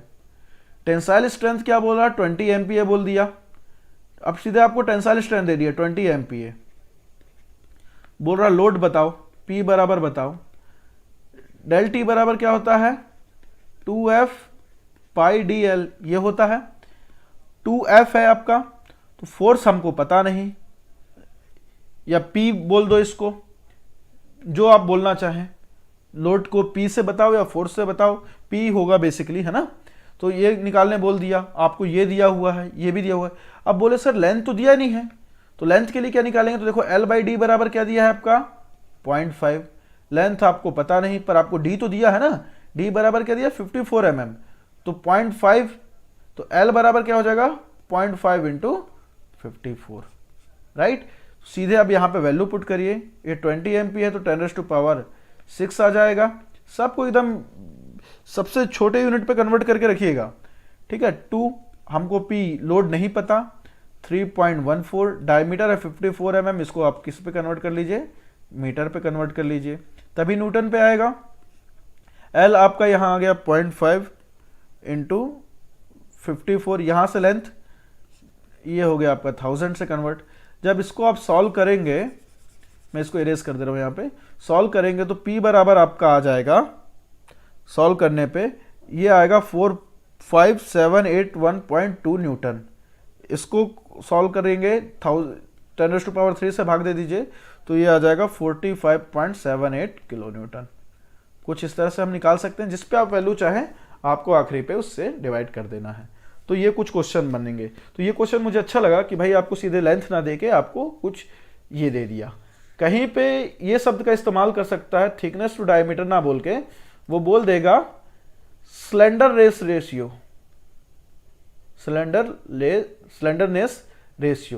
तो भी आपको यही निकालना है। ठीक है, कंफ्यूज नहीं होंगे। अब देखिए, अब हम तो देख लिए भाई कि हमको क्या चाहिए था, टेंसाइल स्ट्रेंथ चाहिए था। तो टेंसाइल स्ट्रेंथ हम लोग कैसे निकालेंगे, हम लोगों ने देखा ब्राजीलियन टेस्ट से देख लिया। अब हमको देखना है कि भाई टेंसाइल स्ट्रेंथ कैसे निकालें। तो एक है आपका स्किप रिबाउंड टेस्ट। जो स्किप रिबाउंड टेस्ट होता है वो आपका किसके बारे में बताता है, टेंसाइल स्ट्रेंथ के बारे में बताता है। राइट, एक सेकेंड वेट करिएगा।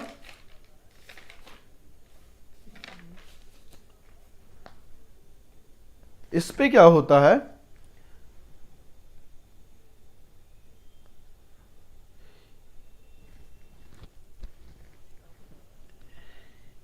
ये एक्चुअल जो हार्डनेस टेस्ट है आपका, ये कंप्रेसिव स्ट्रेंथ के बारे में बताएगा। ठीक है, कंप्रेसिव स्ट्रेंथ निकाला जाता है इससे। ये जो एक गन सा देख रहा है ना, इस पे स्प्रिंग लगा होता है। हम लोग इस गन को, जो ये रॉक सरफेस है रॉक सरफेस पे रखते हैं। जैसे यहाँ पे आप क्वेश्चन पे देख रहे हैं, ये आप फिगर पे देख सकते हैं, डायग्राम पे देख सकते हैं। ये यहाँ पे पुट किया गया, यहाँ पे आपका क्या पिस्टल होता है, बंदूक जैसा नोक। आप इस बटन को प्रेस करेंगे, इस पे जो ये स्प्रिंग बना हुआ है, ये स्प्रिंग इस पे क्या करेगा, रॉक पे इंसर्ट होगा। रॉक पे इंसर्ट हुआ तो क्या हुआ, फिर ये स्प्रिंग आपका रिटर्न आएगा।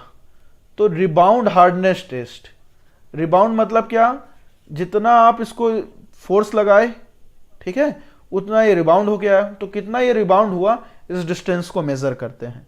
तो इसके थ्रू हमारा क्या निकलता है, कंप्रेसिव स्ट्रेंथ निकलता है। क्या हुआ, हमने बटन को दबाया, बटन प्रेस किया, जो ये प्लंजर निकला हुआ है ये रॉक पे जाएगा, रॉक पे गया, डिस्टेंस ट्रेवल किया, उस हिसाब से रिबाउंड भी होगा। तो हम लोग उसको नोट करते हैं। ठीक है, इसके लिए क्या करते हैं, डिस्टेंस वर्सेस कंप्रेसिव स्ट्रेंथ का चार्ट बनता है। हम लोग जैसे देखो डिफरेंट रॉक के लिए, मान लो जैसे बैक आया तो किसी के लिए कितना लेंथ आया, 50 सेंटीमीटर आया, 50 सेंटीमीटर तो नहीं, 50 mm आया, किसी के लिए 20 mm आया। फिर एक चार्ट बनता है जहाँ पे आपका रिबाउंड का लेंथ होगा, यहाँ कंप्रेसिव स्ट्रेंथ दिया रहता है। तो इस चार्ट के थ्रू हम लोग देखते हैं कि भाई इसका कंप्रेसिव स्ट्रेंथ क्या होगा लेंथ के हिसाब से। तो ऐसा है, पर ये एक्चुअली यूज़ नहीं होता, बट आपको इसलिए बता रहा हूँ क्योंकि मान लो सपोज मल्टीपल चॉइस में आ गया तो आपको ये जानकारी होनी चाहिए। ठीक है, अब हम लोग देख रहे हैं शेयर टेस्ट के बारे में। तो मैंने आपको बताया, अभी हम लोग देख ली कंप्रेसिव स्ट्रेंथ, टेंसाइल स्ट्रेंथ। अच्छा, इसके पहले मैं ना आपको एक चीज बता दूं,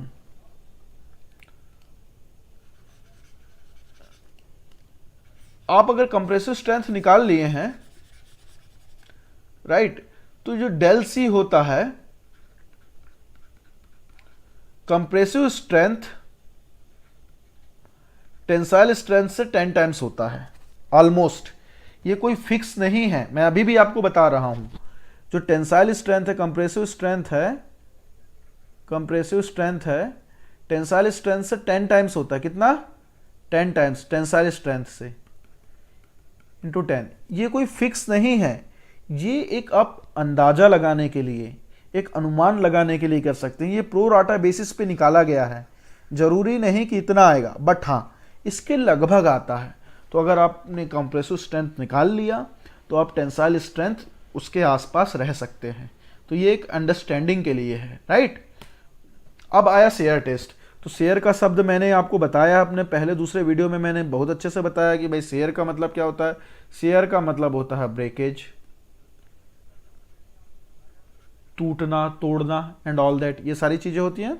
तो शेयर टेस्ट पे हम लोग देखते हैं। तो हम देख रहे हैं कि भाई कितने फोर्स पे आपका या क्या कितना लोड अप्लाई होगा तो वो शेयर टेस्ट होगा, फेल हो जाएगा। शेयर को किससे रिप्रेजेंट किया जाता है? टाउ, ठीक है, TAU, टाउ। ये हुआ। कैसे निकालते हैं? Force per unit area. देखो क्या होता है कि ये रॉक सैंपल है, ये हुक है, इसको ऊपर करिए, ये कोई नहीं है।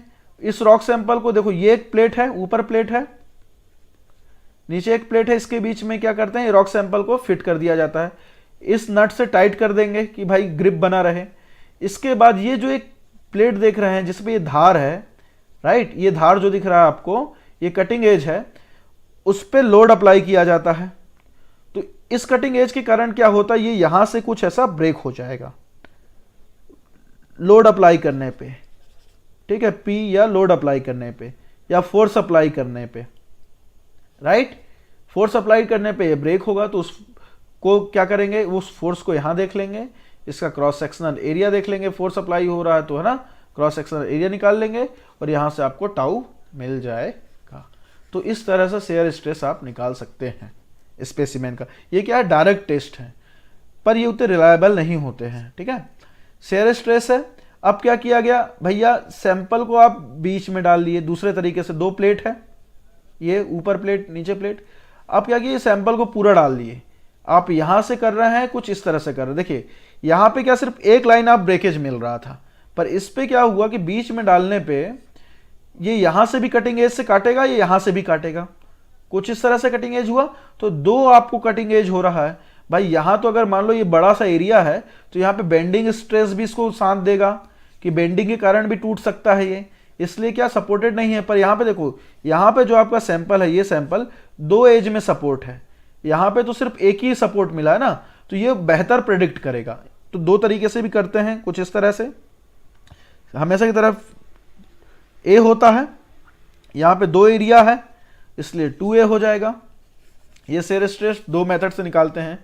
इसके बाद क्या आता है, तीसरा तरीका, ये शेयर स्ट्रेस डिटरमाइन करने का मैंने जो आपको बताया, ये वाला तरीका इनडायरेक्ट मेथड है, ठीक है। ये भी इनडायरेक्ट मेथड है, ये भी इनडायरेक्ट मेथड है।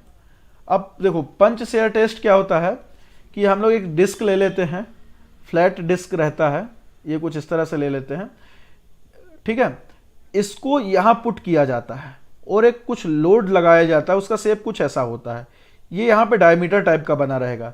ये क्या आपका फ्लैट डिस्क है, यहां पे ऐसा कुछ लोड लगाएंगे, ये आपका वेट रहेगा। जब यहां ये फोर्स लगाएगा यहां पे, तो इस पे क्या होगा, ये शेप बन जाएगा। क्या बनेगा, शेप बन जाएगा, पंच होगा। जब इसको पंच करेंगे ना, दबाना मतलब पंच करना, ठीक है। तो किस फोर्स पे आप दबाए, आपने पंच किया F, R किया इसका रेडियस, या आपका जो डायमीटर, ये जो आप प्रेस कर रहे हैं इसका रेडियस, ठीक है, T स्पेसिमेन का T, या जो ये प्रेस हुआ वहां का R हो जाता है। दोनों ले सकते हैं क्योंकि ये जो जिससे पंच किया जा रहा है और जो डिस्क में पंच होगा वो तो एक ही होगा। तो ये हो गया। T क्या है आपका, थिकनेस या लेंथ, तो ये इस पे आप वैल्यू पुट करेंगे, सीधे आपका आंसर आ जाएगा, जो देखिए, राइट। अब देखते हैं गेट 2006 का क्वेश्चन है, आया हुआ है। एक रॉक स्पेसिमेन है जिसका एवरेज थिकनेस क्या है, थिकनेस 0.8 सेंटीमीटर। लोड कितना अप्लाई किया गया, 1000 kg। क्या बोल रहा है आपको, शेयर स्ट्रेंथ बताइए, शेयर स्ट्रेंथ पंच टेस्ट पे। डायमीटर आप पंच क्या है, पंच का डायमीटर है ना, जो मैं आपको बताया था, R है आपका 2.8। Shear strength of the rock specimen किस में बोला है, टाउ बराबर kg पर सेंटीमीटर स्क्वायर। फार्मूला पे जाइए, इस फार्मूला का इस्तेमाल करिए। टाउ बराबर क्या है, F2πRT। किस पे बोला, kg पर सेंटीमीटर पे, तो कन्वर्ट करने की जरूरत नहीं है। ये हो गया 1000, ये 2 3.14। अब सबसे बड़ी बात क्या आती है, हम लोग अब तक डी इस्तेमाल कर रहे थे। तो देखो यहां पे क्या दिया, डायमीटर दिया 2.8, ठीक है। तो इस डायमीटर को हमको 2.8 को किस पे कन्वर्ट करना है, रेडियस पे करना है। ये ध्यान रखिएगा, बच्चे इसमें गलती करते हैं। और T क्या है आपका, थिकनेस दिया 0.8, हमको किस में निकालना है, kg पर सेंटीमीटर स्क्वायर पे निकालना है। सीधे आप इस वैल्यू को पुट कर दीजिएगा, आपका सीधे क्या आ जाएगा, आंसर आ जाएगा। तो इसका आंसर आपका क्या होगा, 14210 kg/cm²। तो इस तरह से कुछ आप निकाल सकते हैं। सिमिलरली ये दूसरा क्वेश्चन है पंचेयर टेस्ट का, सारी कंडीशन वही है। ये आपका होमवर्क होगा, आप इसको बनाइए, राइट, और मुझे सेंड करिएगा। अब मैं ट्राई एक्सेल टेस्ट पे आने के पहले मैं आपको डायरेक्ट शेयर टेस्ट बताता हूँ। देखिए इसके बारे में अब क्या होता है, हम लोग को डायरेक्ट शेयर निकालना है। अभी तक हमने देखा इनडायरेक्ट मेथड देखा, अब दो एक्सपेरिमेंटल मेथड होते हैं जिससे हम लोग डायरेक्ट शेयर टेस्ट, एक डायरेक्ट शेयर टेस्ट निकालेंगे, फिर इनडायरेक्ट निकालेंगे। और ये बहुत इंपॉर्टेंट है, मैं जो अब आपको बताने जा रहा हूँ ये अलग लेवल का कॉन्सेप्ट होने जा रहा है, अलग मतलब बिल्कुल अलग। तो जो अभी मैं पढ़ा रहा हूँ इसको बहुत ध्यान दीजिएगा, क्योंकि मैं इसके आने के बाद मैं आपको फेलियर के बारे में बताऊंगा कि मोर कॉलम फेलियर क्या होता है, मोर कॉलम की थ्योरी क्या होती है। इसी से मैं आपको किस पे जाऊंगा, स्ट्रेंथ निकालने पे जाऊंगा, न्यूमेरिकल्स पे जाऊंगा। तो जो मैं अभी बता रहा हूँ इसको आपको बहुत अच्छे से ध्यान देना है, समझना है, बार बार देखिएगा इसको समझने के लिए। और अगर समझ में ना आए तो मुझसे क्वेश्चन पूछेगा। डायरेक्ट शेयर टेस्ट पे क्या होता है, ये जो आप शेप देख रहे हैं, ये और ये प्लेट्स कुछ प्लेट्स ऐसा होगा, मैं 2D डायग्राम बना रहा हूं, राइट। ये दो प्लेट्स हैं, एक के ऊपर एक, ये नीचे वाला हुआ, ये ऊपर वाला हुआ। इसके ऊपर होता है आपका एक सेट होता है प्रूवन रिंग, ये है प्रूवन रिंग। यहां से ऊपर से आपका लोड अप्लाई किया जाएगा, P लोड दिया जाएगा। इसके बाद यहां नीचे कुछ रोलर्स लगे हुए होते हैं, ठीक है। यहां पे एक हॉरिजेंटल डिस्प्लेसमेंट देने के लिए हमारा मोटर से कुछ फोर्स दिया जाता है, ये मोटर कनेक्टेड है। डायरेक्ट शेयर टेस्ट में क्या होता है, इसके बीच में आप सैंपल डालेंगे, सैंपल रहेगा स्पेसिमेन, कहाँ पे, इस प्लेट्स पे डालेंगे, इस प्लेट्स पे जो कि ये हैं प्लेट्स आप देख रहे हैं, दिस आर द प्लेट्स। आपने इस पे स्पेसिमेन डाला, ऊपर से आपने क्या किया, लोड अप्लाई किया। तो प्रूवन रिंग से होते हुए लोड जो आया आपका किस पे आ रहा है, देखिए ग्रूव से इसको टाइट कर दिया जाता है, राइट, ये ग्रूव्स हैं। अब इसके अंदर जो आपका स्पेसिमेन है, ये अंदर सॉइल है ना या सैंपल है अंदर पे, तो यहां ऊपर से लोड पड़ रहा है। अब साथ ही साथ में यहां से भी आपका हॉरिजेंटल डायरेक्शन से मोटर के थ्रू क्या दिया जाता है, फोर्स लगाया जाता है, लोड लगाया जाता है। तो देखो अगर कोई भी चीज है आपका, यहां से ऊपर से लोड आ रहा है, यहां से भी फोर्स कर रहा हूं, तो ऊपर से लोड आने के कारण वो खिसकेगा नहीं, और वो उस पर जब ये लोड जो है आपका हॉरिजेंटल पे मोटर के थ्रू लग रहा है, ये इसको बढ़ाते जाएंगे कांस्टेंट, इसको कांस्टेंट रखेंगे एक पर्टिकुलर टाइम तक, फिर इसके बाद इस लोड को बढ़ाते जाएंगे मोटर से थ्रू जो लोड है। तो इसके कारण क्या होगा, जो ये स्पेसिमेन है आपका वो कुछ ऐसा ब्रेक हो जाएगा बीच से। समझ में आया कि नहीं आया, हमने लोड को कांस्टेंट रख दिया, फिर यहां से हम लोग लोड बढ़ा रहे हैं, तो कुछ ऐसा यहां से बीच में क्या होगा, ब्रेक हो जाएगा। ब्रेक को क्या बोलते हैं, शेयर बोलते हैं। तो जो मोटर पे यहां जो आप फोर्स लगाया या लोड लगाया आपने, ये कहलाता है आपका शेयर टेस्ट, शेयर स्ट्रेंथ। पर अभी नहीं आया है ये, ठीक है, शेयर स्ट्रेंथ अभी नहीं आया, आप इसको नोट कर लेंगे। क्लियर, इतना आपको डायग्राम के बारे में पता हो गया, ठीक। अब मैं आपको बताता हूं, हमने देखा, हमने जो ये फोर्स लगाया था P, या इसको W कहीं कहीं पे देखेंगे, तो आप इसको नोट कर लीजिए, राइट। इसके बाद आपको ये एरिया तो पता है, ये एरिया तो पता है, ये एरिया, तो इस एरिया पर आप जानते हैं, डायग्राम में आपको पता चल जाएगा इसका क्रॉस सेक्शनल एरिया क्या होता है। तो इससे क्या होता है, हमारा नॉर्मल स्ट्रेस क्या है, देखो ये इसके सीधे पे लग रहा है, 90 डिग्री पे लग रहा है, तो नॉर्मल स्ट्रेस क्या होता है, लोड पर यूनिट एरिया, या इसको आप W/A भी लिख सकते हो, जो भी आप माने। तो आप क्या करेंगे, आपको W पता है, इस स्ट्रेस से हमको क्या मिला, आपको W मिला, आपको नॉर्मल स्ट्रेस मिला W/A, डब्लू की जगह कई जगह पे पी भी लिखा रहता है, ठीक है, तो पी बाई ए ये भी होगा, तो आपको कंफ्यूज नहीं होना है। इसके बाद आप ये डायग्राम आप ये देख लीजिएगा, ये नोट करिए। तो पहला सैंपल आपने लिया उसी रॉक का तो कुछ डब्लू आएगा, यहाँ पे 1 आएगा, 2 आएगा, ये आपका आ गया, 2 सैंपल आ गया। इसके बाद एक फॉर्मूला होता है आपका शेयर स्ट्रेंथ का, सी नॉर्मल स्ट्रेस 10 फाई, ये होता है। तो देखिएगा आपको इस पे क्या मिल गया है, इस क्वेश्चन पे आपको ये मिल गया, राइट। एक सेकेंड वेट करिएगा।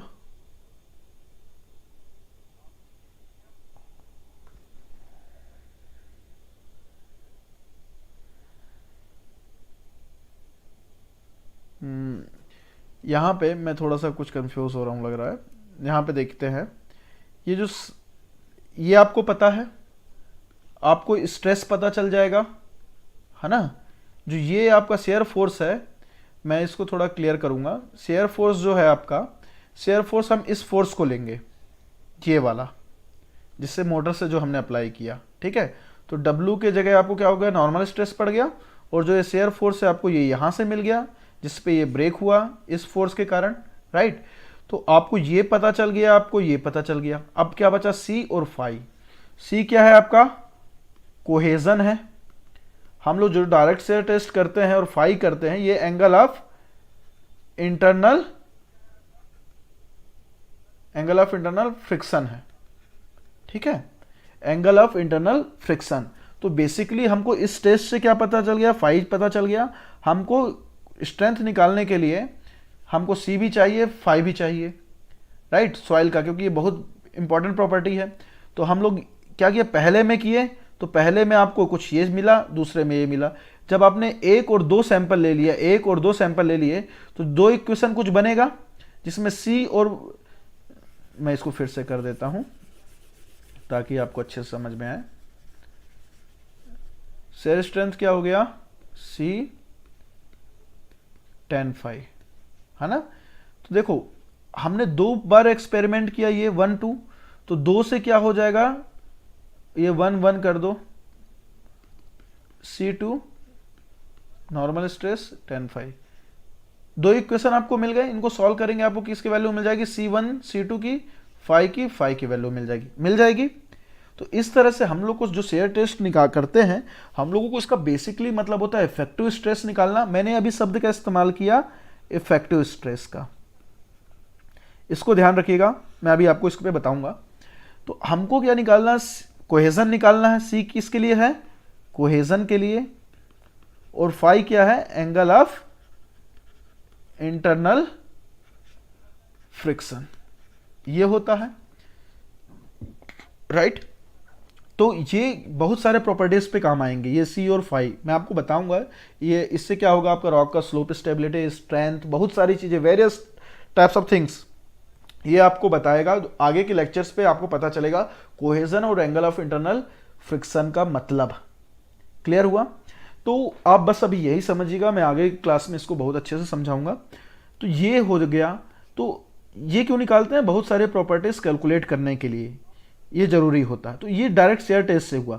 तो डायरेक्ट शेयर से हमको टेस्ट क्या मिला, शेयर स्ट्रेंथ मिला, साथ में हमको C और फाई निकालने मिला। तो इस टेस्ट का उद्देश्य ये होता है। अब मैं आपको एक चीज बता रहा हूं फेलर एनवेलप के बारे में। ये तो क्या हो गया, जो हम लोग निकाले इक्वेशन से, तो ये निकला, ये जो इक्वेशन से निकाले, ये निकला एनालिटिकल मेथड। किससे, एनालिटिकल मेथड। अब इसका अगर मैं ग्राफिकल रिप्रेजेंटेशन करूं, ग्राफिकल, तो क्या होगा, यहां सिग्मा एन ले लो, यहां टाउ ले लो, ठीक। अब जब हम लोग फर्स्ट सैंपल पे निकाले, तो सब फर्स्ट का हमको सिग्मा एन मिला और सिग्मा टाउ मिला। सपोज वो यहां आया 1, दूसरे का आया यहां आया। इन दोनों लाइन को ऐसे जोड़ दो, ये दोनों लाइन को ऐसे जोड़ दीजिए, ये दोनों पॉइंट्स को आप कुछ स्ट्रेट लाइन पे जोड़िएगा, ठीक है। जो ये टाउ और इस पे जो ये कट किया, ये होता है आपका C। जहां पे ये इंटरसेप्ट होगा, ये इंटरसेप्ट लाइन जो होगी, ये होगा आपका कोहेजन, और इसका स्लोप, ये स्लोप, ये फाई, ठीक है, ये 1 ये 2 पॉइंट्स, ये जो फाई होगा आपका ये एंगल ऑफ इंटरनल फ्रिक्शन, ये होगा। ठीक है, तो हमने कैसे देखा, एनालिटिकल मेथड से भी देखा, ग्राफिकल मेथड से भी देखा। तो इस तरह से हम लोग इसको क्या कर सकते हैं, डिटरमाइन कर सकते हैं, किसको, कोहेजन और एंगल ऑफ इंटरनल फ्रिक्शन को। साथ ही साथ में अगर मैं अब तीसरा सैंपल लेता हूं, ठीक है, तो तीसरा सैंपल पे क्या आएगा, तीसरा सैंपल पे सॉल्व करने पे हमारा कुछ पर्टिकुलर क्या आएगा, शेयर स्ट्रेंथ आएगा और सिग्मा एन आएगा। अगर उसको मिला के मैं एक तीसरा पॉइंट ड्रॉ करता हूं, तो तीसरा पॉइंट का वो इसी लाइन के में आना चाहिए, वो आगे पीछे नहीं आए। तो ये क्या हो जाएगा, एक क्रॉस चेक हो जाएगा कि मेरा जो मैंने निकाला है वो सही है, क्योंकि भाई सॉइल स्पेसिमेन तो एक ही है, सैंपल तो एक ही है, तो उसके लिए कोहेजन और एंगल ऑफ इंटरनल फ्रिक्शन क्या होगा, एक ही होगा। तो ये ग्राफिकल मेथड से हो गया। ठीक, ये क्लियर हो गया आपका किस तरह से निकालते हैं। अब इस टेस्ट का लिमिटेशन क्या है, हमको वो देखना है। तो मैं इसको इरेज कर रहा हूं। इसका लिमिटेशन क्या है, देखिए क्या है ना कि ये आपको इसका बताना इसलिए जरूरी है कि अगर मल्टीपल चॉइस में आ गया और आपको कॉन्सेप्ट नहीं पता, आप नहीं बना पाएंगे। ठीक, तो देखिए इसका लिमिटेशन क्या है इस टेस्ट का, फेलियर प्लेन फिक्स है। क्या फेलियर प्लेन फिक्स है, क्या ये मोटर से जो हम फोर्स लगा रहे हैं हम इधर से ही लगाएंगे, तो फेलियर कहां होगा, हॉरिजॉन्टल प्लेन में ही होगा। तो क्या है, फेलियर प्लेन इसका क्या है, इज फिक्स्ड। ठीक, दूसरा आपका देखो जो ये फोर्स हम लोग ऊपर से लगा रहे हैं या यहां से लगा रहे हैं, वो can't be uniformly distributed, uniformly इसको डिस्ट्रीब्यूट नहीं किया जा सकता है, कांट बी यूनिफॉर्मली डिस्ट्रीब्यूटेड। कैसे, अब बोलेंगे सर कैसे, देखो भाई जो मैं वेट यहां से फोर्स लगा रहा हूं तो जरूरी थोड़ी कि वो यहां वो प्रॉपर फैल रहा हो, कोई फिक्स नहीं होता। वो जिस मेन पॉइंट में पड़ रहा तो यहां कहीं ज्यादा होगा, यहां कम होगा, है ना। जो ये फोर्स मैं लगा रहा हूं तो ये सब डायरेक्शन में फैल रहा है कि नहीं फैल रहा, जिस पॉइंट में अगर मैं यहां से ऐसा फोर्स लगा रहा हूं तो वो इसी प्लेन पे ही होगा ना, वो सब क्या यहां पे ज्यादा आएगा, क्या नहीं आएगा। तो ये यूनिफॉर्मली डिस्ट्रीब्यूशन नहीं होता, जिस पॉइंट पे लगा है वहां ज्यादा है। तीसरी बात, मैंने आपको बात किया इफेक्टिव स्ट्रेस के बारे में। देखो ये सैंपल है, इस सैंपल में क्या हो सकता है, रॉक में सॉलिड हो सकता है, एयर हो सकता है, वाटर हो सकता है। सपोज मैं यहां पे मैंने लोड अप्लाई किया तो सॉलिड तो आपको दिख गया कि भैया सॉलिड सॉलिड है। अगर यहां पे बीच में वाटर्स भी हैं तो जो ये फोर्स मैं अप्लाई कर रहा हूं तो हो सकता है भाई कि इसमें वाटर है, तो जो स्ट्रेस या फोर्स मैं अप्लाई कर रहा हूं वो किस पे भी एक्सर्ट हो रहा है, वाटर पे भी हो रहा है। मेरे को तो मेरा जो बेसिक कॉन्सर्न है वो रॉक से है ना, रॉक के सॉलिड से है। तो जो ये वाटर जो फोर्स ले रहे हैं या स्ट्रेस को बियर कर रहा है तो इसको कहा जाता है पोर प्रेशर। क्या बोलते हैं, पोर प्रेशर। तो वो गलत रिप्रेजेंटेशन दे रहा है। तो इसके लिए क्या किया जाता है भाई, कोई रॉक सैंपल है, जब आप इसको प्रेस करेंगे तो उससे पानी आएगा। कोई भी चीज अगर उसमें वाटर मौजूद है, जब उसको प्रेस करेंगे तो वाटर क्या होता है, निकलता है। पर क्या इसमें कहीं वाटर निकलने का फैसिलिटी है, नहीं है। तो इस पे हमको इफेक्टिव स्ट्रेस नहीं मिलता। इसमें क्या मिलता है, रॉक सॉलिड के साथ साथ पोर प्रेशर, मतलब वाटर का भी प्रेशर इस पे मिला रहेगा, पोर स्ट्रेस ये भी रहेगा। हमको इससे मतलब नहीं है, हमको मतलब है इफेक्टिव स्ट्रेस से। मतलब पोर प्रेशर आपका क्या होना चाहिए, 0 होना चाहिए। तो ये डायरेक्ट शेयर टेस्ट पे ये सब इफेक्टिव नहीं है। इसके लिए निकाला गया ट्राईएक्सियल टेस्ट, इस कमी को पूरा करने के लिए, राइट। अब ट्राईएक्सियल टेस्ट क्या होता है, इससे क्या डिटरमाइन किया जाता है, शेयर स्ट्रेंथ। इसमें से क्या डिटरमाइन करेंगे, और सी और फाई, ये सी क्या है, अगेन कोहेजन, फाई क्या है, एंगल ऑफ इंटरनल फ्रिक्शन। देखिए मैं कोहेजन और एंगल ऑफ इंटरनल फ्रिक्शन के बारे में नहीं बता रहा हूं, क्योंकि सिर्फ मैं आपको इंट्रोडक्शन दे रहा हूं कि बस आप जान जाइए, इससे निकलता है। आने वाले जो क्लास पे होगा मैं इसके बारे में एकदम ही ज़्यादा कुछ अलग ही लेवल पे डिस्कस करूंगा, राइट। तो जब हम लोग ट्राइएक्सल टेस्ट लेते हैं तो उसका सैंपल डायमीटर क्या होगा, 54 mm होगा। L to D रेशियो क्या है, 2:3 होगा। ये आपको याद रखना है। अब डायरेक्ट शेयर का मैंने आपको बताया कि भाई कैसे मशीन रहता है। आप ट्राइएक्सियल पे चलते हैं, तो ये आ गया आपका ट्राइएक्सियल टेस्ट। इस पे क्या होता है, ये जो देख रहे हैं ये रॉक स्पेसिमेन लिया जाता है। यहाँ पे ये रॉक स्पेसिमेन है, इसके चारों ओर जो ये देख रहे हैं ये फ्लूइड है, फ्लूइड, लिक्विड या वाटर, ठीक है। ये स्पेसिमेन के चारों ओर है, ये कुछ एक फोर्स अप्लाई कर रहा है, मतलब ये हमारा स्पेसिमेन है, इसके चारों ओर क्या है, फ्लूइड है। ये कुछ एक प्रेशर अप्लाई करेंगे इस स्पेसिमेन पे। फिर इसके साथ साथ उसको मेजर करने के लिए क्या है, आपका जो प्रेशर अप्लाई कर रहा है फ्लूइड के कारण, उसको बोला जाता है cell pressure, right. Cell pressure, उसको सिग्मा 3 के द्वारा डिनोट करा जाता है, मैं भी सब समझाऊंगा। उसको मेजर करने के लिए गेज होता है, क्लियर।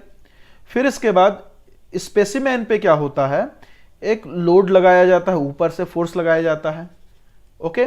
उसको सिग्मा 1 बोला गया है, मैं बताऊंगा क्यों बोले हैं। उसको मेजर करने के लिए क्या होता है, गेज होता है। अब एक चीज बता रहा हूं मैं आपको, जब इस पे फोर्स लगेगा, मैंने आपको बताया जैसे आपके पास स्पंज है, स्पंज होता ना घर पे, या बचपन में हम लोग क्या करते हैं, बचपन के समय हम लोग स्पंज में पानी भर के उसको अपना स्लेट वगैरह होता था हम लोग मिटाया करते थे, ब्लैक बोर्ड मिटाते थे, कुछ आपको याद होना चाहिए। या अभी राखियाँ आएंगी तो राखी पे देखना स्पंज होगा आपका, सिंपल सा है। तो क्या होता, जब रॉक स्पेसिमेन को जब हम लोग फोर्स अप्लाई करेंगे, फोर्स अप्लाई करेंगे, जो इसमें वाटर है वो वाटर क्या होगा, फोर्स के कारण इकट्ठा होगा, ठीक है। वो यहां से इकट्ठा होते हुए यहां पे देखिएगा, ये जो ये हिस्सा है, जो जब स्पेसिमेन रखते हैं तो यहां पे एक सेल होता है, एक मेम्ब्रेन होता है यहां पे, इस हिस्से पे, इस हिस्से पे। वो क्या होगा, आपके वाटर को पास नहीं होने देगा, वाटर विल नॉट पास। यहां पे एक मेम्ब्रेन होगा, ये मेम्ब्रेन, ये दोनों, ये एक मेम्ब्रेन है जो वाटर को पास नहीं होने देता, water will not pass, okay. ये आपको देख लेना है, वाटर यहां पे पास नहीं होगा इस जगह पे। तो क्या होगा, वाटर ऊपर से नीचे तक आएगा, प्रेशर पड़ रहा है ऊपर से, साइड से भी प्रेशर पड़ रहा है, तो क्या होगा, वाटर रॉक पे ही, जैसे परमेबिलिटी में हमने देखा है इंट्रैक्शन होता है, क्या नाम है, इंटरकनेक्टेड वाइड्स होते हैं, तो उसके थ्रू ऐसे मिलते हुए क्या आएगा, आपका नीचे आएगा। नीचे पे एक पाइप होगी जो आपका वाटर को पास होने के लिए जगह देगा, और उसको मेजर करने के लिए, वाटर जब पास होगा तो एक खास प्रेशर से पास होगा, उसको एक गेज से मेजर करेंगे, उसको बोलते हैं पोर प्रेशर गेज। जो आएगा वो पोर प्रेशर कहलाएगा। इसी साथ में यहां पे आपका एक वाल्व होता है कि भैया वो बहने देगा कि नहीं देगा, आपके ऊपर है कि आप उस पानी को निकलने देना चाहते हैं या नहीं निकलने देना चाहते। अगर आप उसको निकलने देना जाएंगे तो ड्रेनेज बोलेंगे, ड्रेन्ड बोला जाएगा, नहीं निकलने जाएंगे तो अनड्रेन्ड बोला जाएगा। ये सारी चीजें हम वाल्व को ऊपर करके निकालते हैं। तो जो मैं आपको बताया, हम लोगों ने फोर्स को अप्लाई किया तो ये जो पानी निकला, इस प्रक्रिया को बोला जाता है कंसोलिडेशन। क्या बोला जाता है, कंसोलिडेशन। जो ये मैं बता रहा हूं आपको, इस शब्द को आप जानिए, समझिए, बहुत इंपॉर्टेंट है, क्योंकि अभी मैं पूरी कहानी इसी पे बताऊंगा। कंसोलिडेशन क्या हुआ कि जब हम लोग प्रेशर अप्लाई करते हैं, तो जब प्रेशर अप्लाई करते हैं तो उसके कारण क्या होता है, वाटर जो है वो कंसोलिडेट, इकट्ठा होता है प्रेशर अप्लाई करने के कारण, किस पे, रॉक स्पेसिमेन पे, रॉक सैंपल पे, और वो फिर इकट्ठा होके एक नीचे की ओर आते हैं। क्यों नीचे की ओर आते हैं, क्योंकि हम लोग दोनों डायरेक्शन पे क्या रखे हुए हैं, वहां पे एक मेम्ब्रेन रखा हुआ जिससे आजू बाजू से पानी नहीं जा सकता, वो नीचे की ओर ही फ्लो होगा, राइट। तो इस प्रक्रिया को कहा जाता है कंसोलिडेशन। ये आपको ध्यान रखना है। तो ये हो गया। अब आपको आई थिंक डायग्राम के बारे में पता चल गया। अब एक चीज और मैं बताऊं एक शब्द आएगा इस पे आपको, कन्फाइनिंग। कन्फाइनिंग का मतलब होता है कोई भी अगर आप स्पेसिमेन ले रहे हैं तो तीनों डायरेक्शन पे, किस पे, तीनों डायरेक्शन में अगर आप फोर्स लगा रहे हैं तो उसको कहा जाता है कन्फाइंड। कन्फाइंड मतलब घिरा हुआ, मतलब चारों डायरेक्शन से, तो कन्फाइनिंग प्रेशर कहलाता है। जैसे हम लोग डायरेक्ट शेयर में देखे, मैं सिर्फ एक ही साइड से फोर्स लगाया था तो वो अनकन्फाइंड कंडीशन है। इसके पहले पंच शेयर टेस्ट हुआ, आपका ट्राइएक्सियल लोड, ट्राइएक्सियल पॉइंट लोड टेस्ट हुआ। हम लोग उसमें क्या कर रहे थे, सिर्फ एक ही डायरेक्शन से फोर्स लगा रहे थे, तो वो क्या ट्राइएक्सियल, वो क्या है, कन्फाइनिंग है? नहीं है, क्योंकि उनमें सिर्फ एक ही डायरेक्शन से फोर्स लग रहा है। तो ये आपको देख लेना है, राइट। अब इसके बाद हम लोग देखते हैं कि भाई इस पे होता क्या है, ठीक। तो आई होप आपको ये डायग्राम के बारे में समझ में आ गया होगा। इतना तो है, क्या है, सेल प्रेशर जो फ्लूइड है उसको नापने के लिए गेज लगा हुआ है, ठीक। ऊपर में एक फोर्स लगाया जाएगा वर्टिकली, उसको नापने के लिए गेज है। ये प्रेशर जो फोर्स लगाया जाएगा उसको सिग्मा 1 के नाम से बोलते हैं, इसको सिग्मा 3 के नाम से बोलते हैं, ठीक है। कंसोलिडेशन होगा, जब फोर्स लगाएंगे वाटर वेपर बनेगा। वाटर वेपर आपका ये पाइप से निकलेगा, इससे क्या आएगा, प्रेशर आएगा। प्रेशर को क्या बोलते हैं, आपका जो प्रेशर होता है उसको पोर प्रेशर बोलते हैं, क्योंकि पानी का है ना प्रेशर, तो उसको मेजर किया जाएगा। अब हमारे ऊपर है, यहाँ एक वाल्व है, हम चाहे पानी जाने दें या ना जाने दें, बस इतना कहानी। अब इसके बाद मैं आगे चलता हूँ। तो देखो, इस पे 2 स्टेज होता है ट्राइएक्सियल टेस्ट पे। पहला स्टेज कहलाता है आपका कंसोलिडेशन स्टेज। कंसोलिडेशन स्टेज मतलब क्या, हम लोगों ने सिर्फ सिग्मा 3 अप्लाई किया, इसको भूल जाता हूं मैं, ये नहीं, सिग्मा 1 भूल जाओ, ये सिग्मा 3 है अभी, है ना। कन्फाइनिंग प्रेशर चारों ओर से अप्लाई कर रहे हैं हम लोग रॉक स्पेसिमेन पे, कन्फाइनिंग प्रेशर होगा, ठीक। सिग्मा 3 अप्लाई किए, इसके कारण क्या हुआ, आपका वाटर इकट्ठा हो रहा है, पर यहां मेम्ब्रेन है, मेम्ब्रेन के कारण इधर मतलब आपका दोनों डायरेक्शन पे न जाके सीधे वर्टिकल डायरेक्शन पे ही वाटर मूव होगा। ये आपको क्लियर हो गया। तो जो वाटर कंसोलिडेट होगा उसको कहता है कंसोलिडेशन स्टेज, ये फर्स्ट होता है। इसमें सिर्फ क्या लगाया जाता है, फ्लूइड से प्रेशर लगाया जाता है, कन्फाइनिंग प्रेशर, है ना, जिसको सेल प्रेशर भी बोलते हैं। इसको हम लोग बोल दिए सिग्मा 3। क्या बोल दिए, सिग्मा 3। अब मैं डायग्राम पे आता हूं। सपोज ये सिग्मा 3 क्या है, सपोज ये 50 है, 50 न्यूटन, सपोज बोल रहा हूं मैं अभी, सपोज, ठीक है।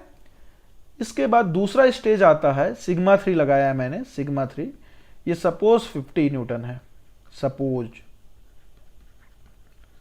ठीक है। कन्फाइनिंग प्रेशर अप्लाइड किया जाए till pressure, pore pressure become 0। मतलब कि देखो क्या हुआ, अब जब हम लोगों ने प्रेशर अप्लाई किया, जब हम लोग यहाँ पे प्रेशर, ये सिग्मा 1 को अभी भूल जाइए, सिग्मा 3 है तीनों दोनों ओर, है ना। किस स्टेज में बोल रहा हूं मैं, कंसोलिडेशन स्टेज की बात कर रहा हूं मैं। यहां पे एक पाइप है आपका, वाटर यहां से ड्रेन होगा।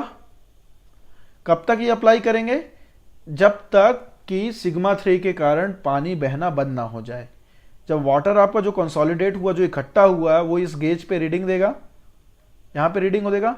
तो जब वाटर निकलेगा तो क्या होगा, कुछ रीडिंग आएगा गेज पे, जब और कुछ समय के बाद पूरा वाटर निकल जाएगा तो गेज पे रीडिंग आ जाएगा 0। तो क्या पोर प्रेशर बिकम क्या हो जाए, 0 हो जाए, ठीक। उसको कहा गया कंसोलिडेशन। अब क्या हो जाएगा, अब मेरे ऊपर निर्भर है कि मैं क्या करूं, वाटर को पास होने दूं या ना होने दूं। अगर पास होने देते हैं तो उसको कंसोलिडेशन कहते हैं। कंसोलिडेशन स्टेज, फर्स्ट स्टेज में जब हमने सिग्मा 3 मतलब फ्लूइड से तीनों ओर से उस पर क्या प्रेशर लगाया गया तब, और नहीं पास होने दिया तो मैं उसको क्या बोलूंगा, अनकंसोलिडेशन। क्लियर हुआ। ये 2 शब्द याद रखिए, पानी पास होने दिया कंसोलिडेशन, नहीं पाने दिया पास होने दिया तो अनकंसोलिडेशन। कब, फर्स्ट स्टेज में जब हम लोग सिर्फ सिग्मा 3 लगाए। इसके बाद तीसरा आता है शियर स्टेज। अब देखिएगा, ये आपका स्पेसिमेन है, ऑलरेडी ये 50 न्यूटन का यहां से फोर्स लग रहा था, इसमें एक 50 न्यूटन, तीनों ओर से 50 न्यूटन का फोर्स लग रहा है, 50 न्यूटन 50 न्यूटन। अब मैं आपका इस टेस्ट पे आता हूं, यहां से मैंने वर्टिकल फोर्स लगाया एक्स्ट्रा, एक क्या लगाया, वर्टिकल फोर्स लगाया। क्या लगाया, वर्टिकल फोर्स। तो ये जो मैं फोर्स लगा रहा हूं यहां पे, ये हो गया सिग्मा 1, ठीक है। तो ये फोर्स जो वर्टिकली लगा रहे हैं, वर्टिकल फोर्स आप जो देख रहे हैं, वर्टिकल फोर्स तब तक लगाया जाता है जब तक इसमें क्या ना आ जाए, ब्रेकेज ना आ जाए। वर्टिकल फोर्स कब तक, अंटिल ब्रेकेज अक्वर्ड। यहां पे देखिए, now in share stage confining pressure 3, जो आपका कन्फाइनिंग प्रेशर जो सिग्मा 3 था वो ऑलरेडी था, ठीक है। बट एक नया एक्सियल लोड लगाया गया, कब तक, जब तक कि शेयर ना आ जाए इस स्पेन में, है ना, ये 20 से ऐसा आपका टूट ना जाए, शेयर ना आ जाए। तो ये क्या कहलाएगा, आपका कन्फाइनिंग प्रेशर कहलाए। ये आपका क्या, इसको मैंने नाम दे दिया सिग्मा 1, राइट, सिग्मा 1। अब क्या होगा यहां पे मैं आपको बता दूं कि जो ये ऊपर प्रेशर है, ये सपोज मान लो हम लोगों ने लगाया 10, फिर बढ़ाए 20, फिर बढ़ाए 30, जो ऊपर से प्रेशर लगा रहा है। सपोज 50 में ये फेल हो गया, तो अब यहां पे देखिएगा, यहां पे देखो, यहां पे ऑलरेडी 50 है, ऊपर से मैंने फिर फोर्स लगाया, क्या हो गया 50। तो 50 प्लस 50 आपका वर्टिकल डायरेक्शन में कितना हो गया टोटल फोर्स, 100, है ना, राइट। और इसके बाद यहां पे जो है आपका फोर्स 50, फिर नीचे से लगा 50। भाई आपका दोनों ओर से फोर्स लग रहा है ना, जो यहां से लगाएगा वो यहां से भी फोर्स लग रहा है, तो आपका सिग्मा 1 हो गया 50। तो देखो ज्यादा क्या होगा आपका, जो वर्टिकल डायरेक्शन में जो सिग्मा 1 लग रहा है, जो स्ट्रेस लग रहे हैं, वर्टिकल डायरेक्शन में स्ट्रेस किस वजह से लगा, आपका जो फ्लूइड के वजह से भी लग रहा है, और जो हम लोगों ने लोड अप्लाई किया उसके वजह से भी हुआ। तो डेल 1 क्या हो जाएगा आपका, जो वर्टिकल डायरेक्शन में लग रहा है 50 प्लस 50, ये 50 किसके वजह से है, फ्लूइड के वजह से, सिग्मा 3 जो बोल रहा था मैं, और ये फोर्स के वजह से, ये क्या हो गया 100। तो ऑब्वियसली क्या हुआ, सिग्मा 1 मतलब 100 का जो स्ट्रेस लग रहा है, सिग्मा 1 इसको बोल दिया जाता है। अब मैं आ गया मोहर सर्कल में। तो मोहर सर्कल में आप सिर्फ इतना भी समझिएगा कि जो सबसे ज्यादा स्ट्रेस लगता है उसको बोला जाता है major principal stress. Major principal stress, major principal stress को सिग्मा 1 के थ्रू दिखाया जाता है। किसके थ्रू दिखाते हैं, सिग्मा 1।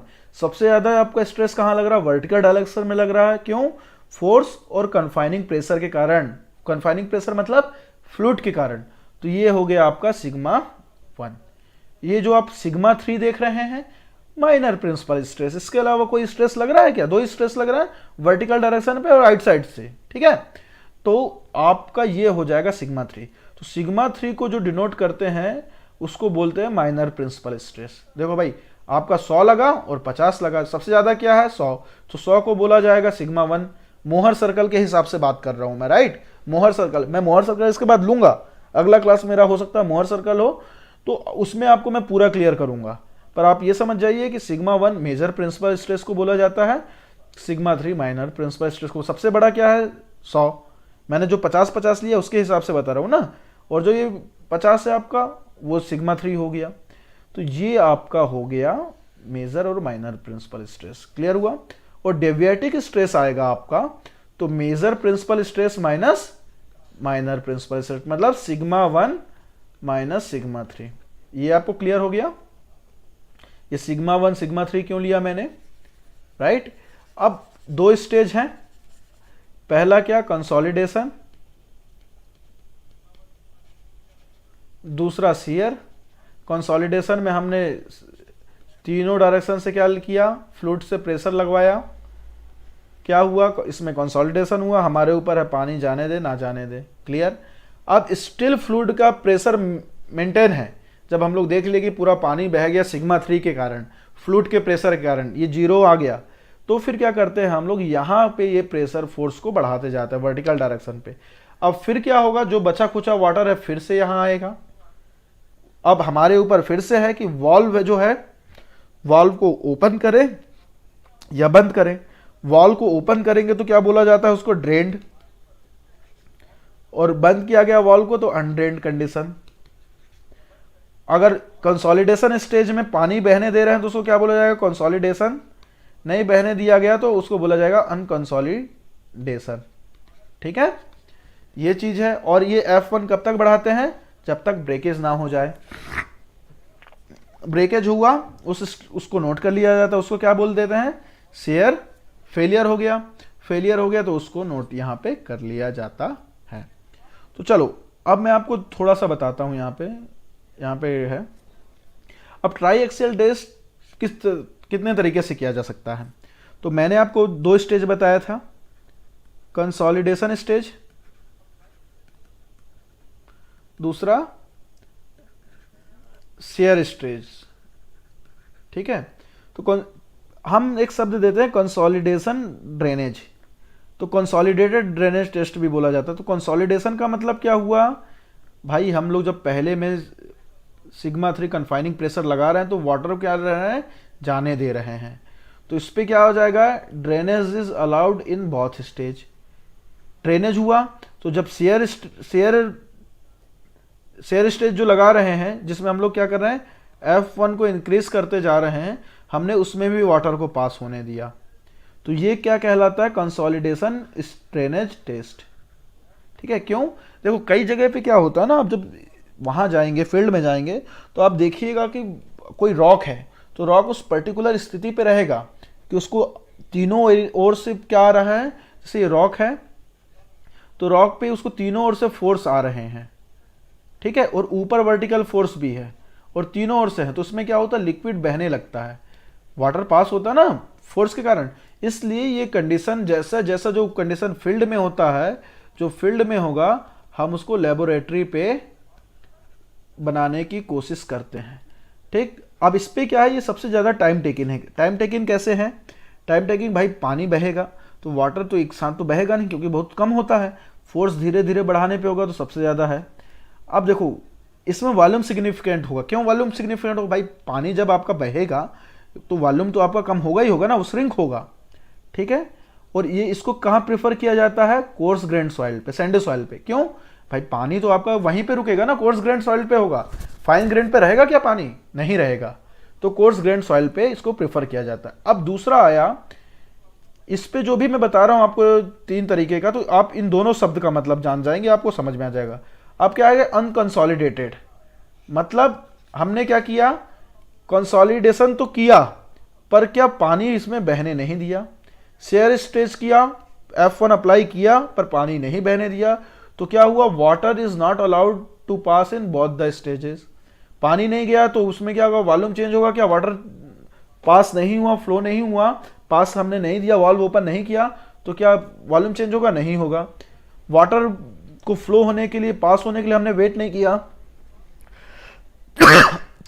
सॉरी, तो इसको समय लगेगा क्या, नहीं लगेगा, जल्दी से हो जाएगा। तो ये क्विक टेस्ट कहलाता है। ये किसके लिए होता है, आपका फाइन ग्रेन के लिए ये प्रिफर किया जाता है, राइट। क्यों, फाइन ग्रेन पे भी तो यही होता है ना, क्योंकि फील्ड कंडीशन के हिसाब से टेस्ट किया जाता है।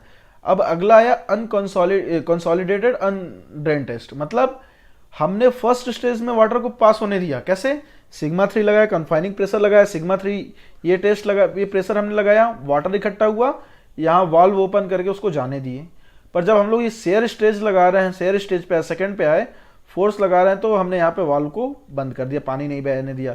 मतलब फर्स्ट में अलाउड किया, सेकंड में नहीं किया, नाम से ही है कंसोलिडेशन और अनड्रेन्ड। पास होने देंगे तो ड्रेन्ड बोला जाएगा सेकंड में, और फर्स्ट में अगर पास होने दिया कंसोलिडेटेड। फर्स्ट में पास नहीं होने दिया तो उसको अनकंसोलिडेशन कहा जाएगा, सेकंड में पास नहीं होने दिया अनड्रेन्ड कहा जाएगा। अब सेकंड टेस्ट आया, फोर्थ वन है आपका अनकंसोलिडेटेड ड्रेन टेस्ट, मतलब पहले में आपने क्या किया, पास नहीं होने दिया, दूसरे में आपने पास होने दिया। तो देखो जब हमने सिग्मा 3 लगाया तो भाई वाटर तो कहीं यहाँ इकट्ठा हुआ। जब हम लोग सेकेंड स्टेज पे आए, किस पे, जब F लगा रहे हैं, फोर्स लगा रहे हैं, तो हम यहाँ पे वाटर बहने दिए, तो भाई इनडायरेक्टली ये पानी जो ये इकट्ठा हुआ या जब बह रहा है तो ये किसके जैसे हो गया, ये तो सिमिलरली कंसोलिडेशन ड्रेनेज टेस्ट के जैसे हो गया ना, कि भाई वाटर तो टोटल बह गया, मतलब क्या हुआ, पोर प्रेशर आपका क्या हो गया, 0 हो गया। यहाँ भी पोर प्रेशर क्या हुआ, पूरा जब वाटर निकल जाएगा तो पोर प्रेशर क्या हो जाएगा, 0 हो जाएगा। यहाँ पे pore pressure will be present, ठीक है, यहाँ पे भी pore pressure will be present. तो जो ये फोर्थ है और ये है, ये सिमिलर होते हैं, नाम अलग हो गया, कंडीशन अलग हो गया, बट मतलब तो वही हो गया, ठीक है। इसलिए फोर्थ का आप फर्स्ट पे, तो जनरली बेसिकली 3 टेस्ट ही किया जाता है। मैं सब ये बता रहा हूँ क्योंकि ये बहुत इंपॉर्टेंट टॉपिक है, क्लियर। इसके एक एक शब्द पे क्वेश्चन आएगा, न्यूमेरिकल्स आते हैं, तो ये आपको पता होना चाहिए। तो ये आपका ट्राइएक्सियल टेस्ट है। अब बोले ठीक है सर, इतना तो आपने पढ़ा दिया, पर हम लोग ये सब पढ़ क्यों रहे हैं, राइट? हम लोग ये सब पढ़ क्यों रहे हैं? तो मैं बताता हूं कि हम लोग क्यों पढ़ रहे हैं। ट्राइएक्सियल टेस्ट मैंने बताया था सी और फाई को डिटरमाइन किया जाता है, ठीक है। देखिए फॉर्मूला है, ये सब फेलियर थ्योरी का फॉर्मूला है, sigma 1 sigma 3 tan square theta बराबर 2c tan थीटा होता है, ठीक है। तो ये c आया और जो ये थीटा है और ये फाई है, ये फाई, हमको c निकालना है, फाई निकालना है, राइट। हमको सिग्मा 1 क्या पता है,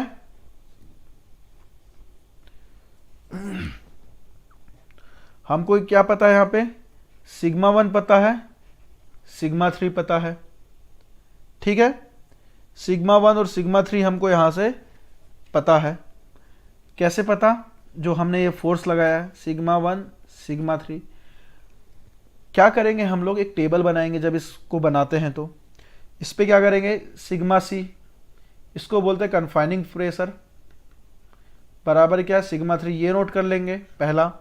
दूसरा डेविएट्रिक स्ट्रेस क्या हो जाएगा, सिग्मा 1 माइनस सिग्मा 3, ये टेबल बनाएंगे।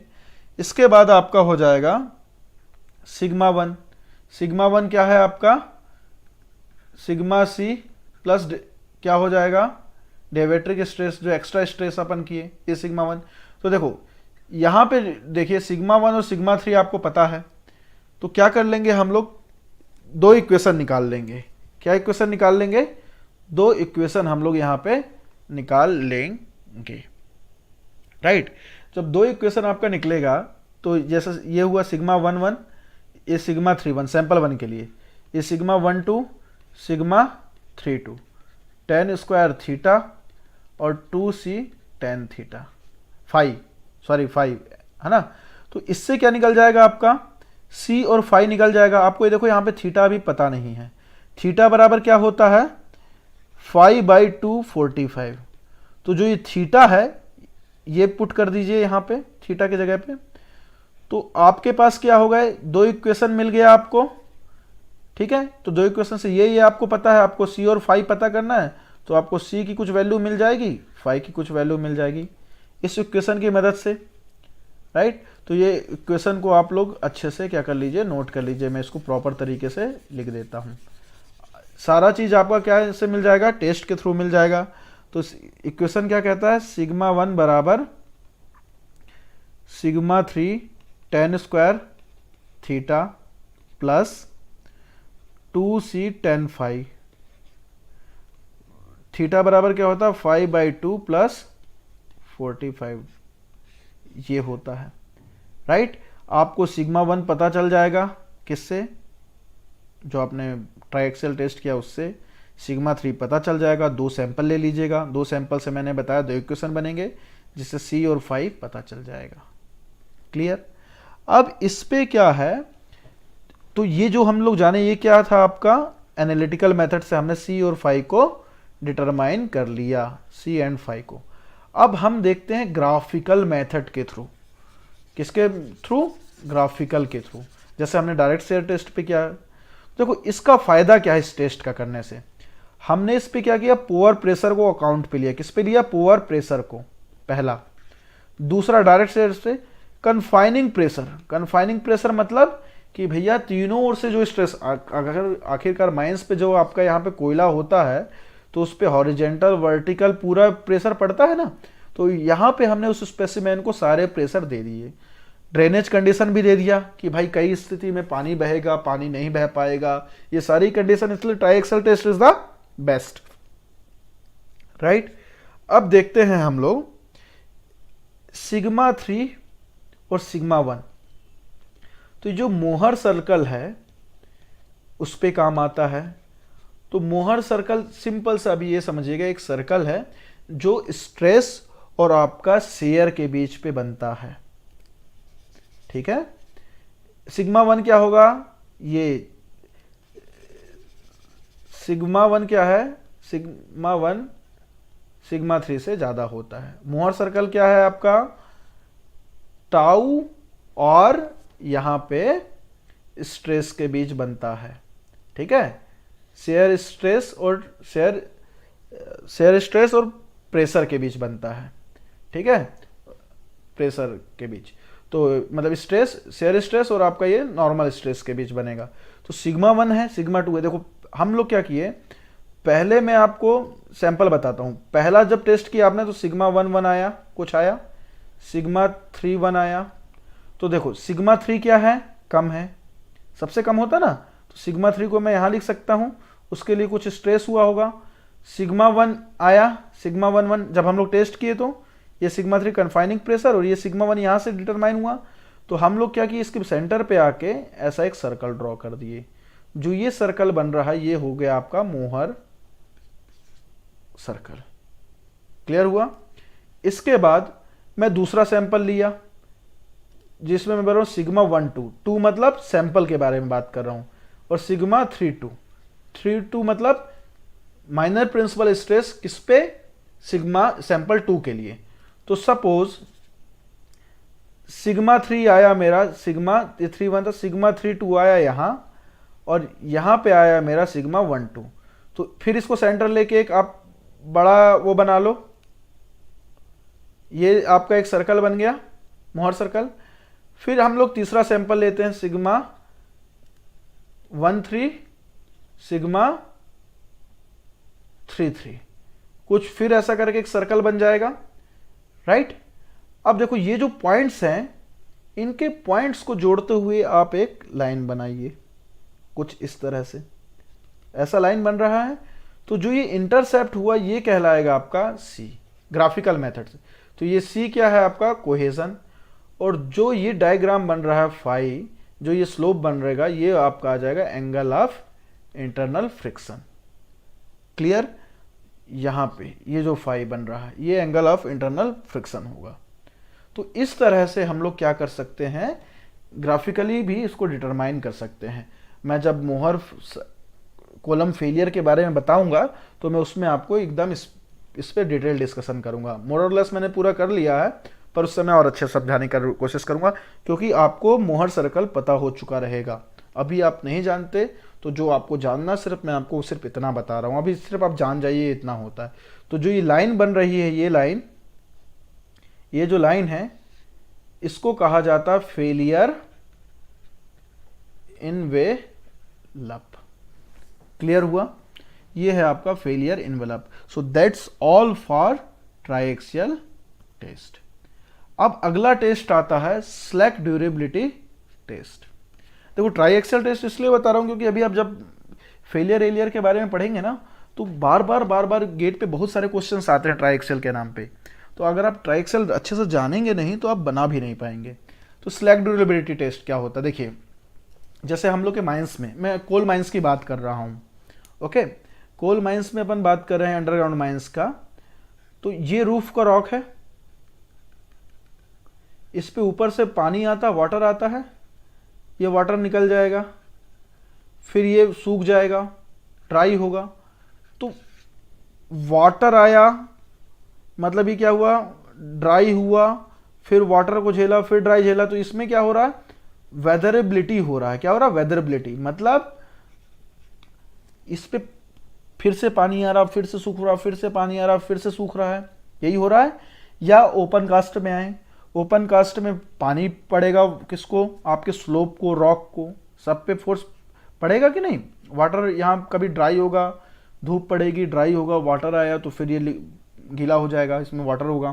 तो इस पे क्या हो रहा है, वेदर कंडीशन, मतलब मौसमी तरीके से इस पे इफेक्ट क्या पड़ता है वो जानने के लिए आता है स्लैक ड्यूरेबिलिटी टेस्ट। मैं आपको बाद में आरएमआर वगैरह के बारे में बताऊंगा। तो आरएमआर में ये स्लैक ड्यूरेबिलिटी टेस्ट किया जाता है आरएमआर डिटरमाइन करने पे। आरएमआर किस लिए होता है, सपोर्ट सिस्टम डिटरमाइन करने के लिए। तो मैं वहां पे डिस्कस करूंगा आरएमआर पे, पर उसका एक फैक्टर है स्लैक ड्यूरेबिलिटी टेस्ट किया जाता है, राइट। ये इसका पर्टस है, ये जो सीव देख रहे हैं, ये जो मेस है, इसके अंदर यहाँ पे रॉक को रखा जाता है, ठीक है। और ये जो मोटर है, यहाँ पे क्या आधा पानी भरा हुआ है, ये जो डायग्राम पे देख सकते हैं, ये लिक्विड है। ये मोटर से कनेक्ट करके इसको एक पर्टिकुलर आरपीएम में क्या किया जाएगा, घुमाया जाएगा, ठीक, घुमाया जाता है। फिर इसके बाद इसको, इस रॉक को निकालेंगे, पर्टिकुलर टाइम तक घुमाया जाएगा एक पर्टिकुलर स्पीड से। फिर इसको ओवन में डाल के किया जाता है, ड्राई किया जाता है, ओके, ड्राई किया जाएगा।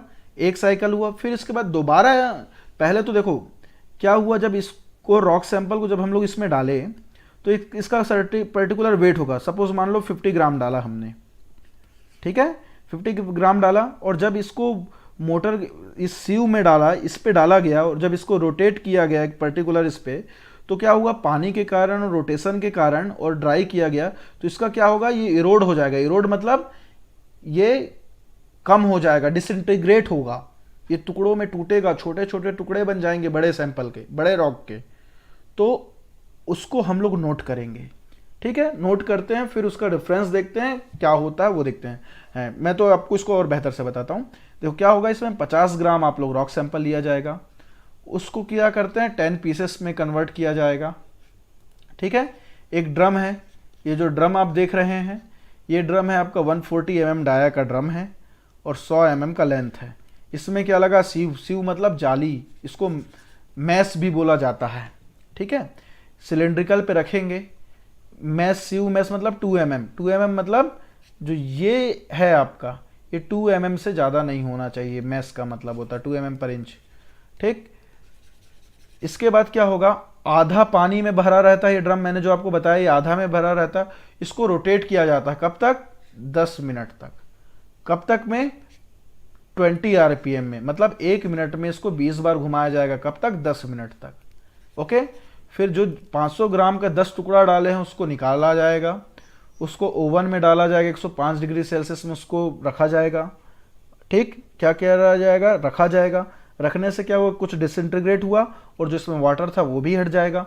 फिर इसको जो 500 ग्राम लिए थे हम लोग टोटल, उसको फिर से वेट किया जाएगा कि भाई कितना आया, कितना आया, वेट किए, उस वेट को निकाल लेंगे। तो सबसे पहले जो लिए वो M1 होता है, और एक साइकिल के बाद जो आया, पहले जो मास लिया वो M है, एक साइकिल के बाद आया वो M1 कहलाएगा, ठीक। फिर से अगेन जो बच्चा आपका, जो सुखाने के बाद जो आपको मिला सैंपल, उसको फिर से डाला जाएगा, किस पे, यही मेस पे। फिर से अगेन इस पे डालेंगे, ओके। जब इस पे हम लोग डाल दिए, फिर से सेम स्थिति कि 10 मिनट तक 20 आरपीएम पे इसको वो किया जाएगा, क्या, घुमाया जाएगा। फिर इसको निकाला जाएगा, 105 डिग्री सेल्सियस ओवन पे फिर रखेंगे, फिर इसको ड्राई करेंगे, फिर इसका वेट किया जाएगा, कितना आया, तो उसका मास फिर गिना जाएगा M2। तो ये 2 बार इसको किया जाता है रिपीटेडली, राइट। फिर इसके बाद यहाँ पे फॉर्मूला है जो मैं आपको बता रहा हूँ। M1 क्या है आपका, ओरिजिनल रॉक सैंपल क्या है, ठीक है। फिर फर्स्ट साइकिल के बाद जो आपका उसका वेट बचा उसको देखेंगे, M2। फिर इसके बाद सेकंड साइकिल के बाद हुआ वो M3, ठीक है। तो स्लैग ड्यूरेबिलिटी टेस्ट क्या कहलाता है, M2/M1, मतलब ओरिजिनल कितना रहा और फर्स्ट साइकिल के बाद कितना डिसइंटीग्रेशन हुआ, इसको 100 से मल्टीप्लाई कर दो। यही तो बता रहा ना कि भाई पानी पड़ने पे, सुखाने पे वो कितना डिसइंटीग्रेट हो रहा है, हम लोग रॉक के बारे में वो जानना चाह रहे हैं, मतलब वेदर का क्या इफेक्ट हुआ। सेम आपका सेकंड के लिए है कि भाई फर्स्ट के बाद क्या, फर्स्ट के बाद ये M2 होना चाहिए, ठीक है, फर्स्ट साइकिल के बाद, फर्स्ट साइकिल के बाद। तो फर्स्ट साइकिल क्या है आपका M2, यहां पे हो जाएगा M3, ठीक, इनटू ये हो जाएगा आपका 100 सेकेंड साइकिल पे, ये आ जाएगा। इस तरह से आपका क्या निकल जाएगा, स्लैग ड्यूरेबिलिटी इंडेक्स निकल जाएगा। तो ये स्लैग ड्यूरेबिलिटी इंडेक्स आपको ये बताता है फर्स्ट साइकिल के बाद अगर इतना आया, तो अगर 99 आया तो very high durable, medium durability, low durability, very low durability. और ये सेकेंड स्टेज के लिए दिया है कि भाई इतना होगा तो हम ये कंसिडर करेंगे। क्लियर हुआ। तो ये आपका स्लैग ड्यूरेबिलिटी टेस्ट पे आता है। ये बहुत इंपॉर्टेंट है, RMR कैलकुलेट करने में भी आएगा, हो सकता है इस पे न्यूमेरिकल भी आ जाए। तो चलिए इसका न्यूमेरिकल देखते हैं। क्या बोल रहा है, 500 ग्राम का हमने ड्राई रॉक सैंपल लिया, किसके लिए, स्लैग ड्यूरेबिलिटी टेस्ट के लिए। उसको 60 ग्राम का रॉक सैंपल पे क्या हुआ, 60 ग्राम उसको हम लोगों ने डाला, स्लैग ड्यूरेबिलिटी टेस्ट किया। फर्स्ट साइकिल के बाद क्या हुआ, 60 ग्राम आपका क्या चला गया, खत्म हो गया, 60 ग्राम क्या हुआ, कम हो गया वेट। तो बोल रहा है कि भैया ड्यूरेबिलिटी क्लास बताओ। तो फर्स्ट के बाद क्या होता है, M2/M1, मतलब ये ओरिजिनल में कितना था और फर्स्ट साइकिल के बाद कितना बचा weight, original weight first cycle के बाद वेट, ठीक है, इंटू 100, यही होता है, इंटू 100। अब फर्स्ट में कितना था आपका 500, क्या बोल रहा है 60 ग्राम इसका निपट गया, तो 500 माइनस 60 ग्राम कम हो गया, तो ये कितना होगा 440 डिवाइड बाई 500 इंटू 100, ये कुछ आ जाएगा आपका अराउंड 88%। ये इसका स्लैग ड्यूरेबिलिटी इंडेक्स है। फिर इसके बाद बोल रहा है 125 ग्राम आपका रॉक सैंपल लॉस्ट हो गया, कहाँ, रिटेन्ड सैंपल से। रिटेन्ड सैंपल मतलब फर्स्ट जो सैंपल था फर्स्ट बार से फिर से 125 ग्राम कम हो गया, क्लियर हुआ। जब सेकंड बार किया गया तो 120 gram of rock is lost from the retained sample, मतलब पहले वाले से जो बचा हुआ था, रिटेन्ड मतलब बचा हुआ, तो पहले वाले से बचा हुआ था आफ्टर फर्स्ट साइकिल, उसमें फिर से 125 ग्राम हो गया। तो पहले वाले में कितना बचा 440, इससे मैं माइनस कर देता हूं 125, टोटल ओरिजिनल कितना था 500। मैं यहां पे आ रहा हूं, यहां पे मैंने आपको गलत बताया है, ये फॉर्मूला पे ये M1 ही होगा ना, ये M1 सही है, बाय मिस्टेक में बोल डाला फ्लो पे। तो ये आपका आ जाएगा, ये हो जाएगा 63%। तो देखिए 88 और 63, फर्स्ट साइकिल के बाद कितना आ रहा है 88, सेकंड के बाद 63, तो देखिए 88 कहाँ आता है, 88 ये मीडियम के बीच आएगा, 88 यहाँ पे, 63 भी यहाँ आएगा, तो रॉक की कंडीशन क्या हुआ, ये मीडियम ड्यूरेबिलिटी होगा, ठीक। तो इस तरह से ये आपका आ जाएगा आंसर, ये क्या होगा, ये मीडियम ड्यूरेबिलिटी। सो ये आपका आज का टोटल टॉपिक के बारे में कुछ ऐसा होगा, राइट। सो आई थिंक आज का लेक्चर थोड़ा कुछ ज़्यादा हो जाएगा, इसको बाय ब्रेक करके देखिएगा, आराम से देखिएगा, अगर कोई आपको डाउट हो तो मुझसे पूछिएगा। दैट्स ऑल फॉर टुडे, बढ़िया अच्छे से पढ़िएगा, है ना, ये बहुत ही सिंपल है। Thank you, that's all for today. और कोई डाउट हो तो बेसिकली मुझसे पूछिए। Thank you.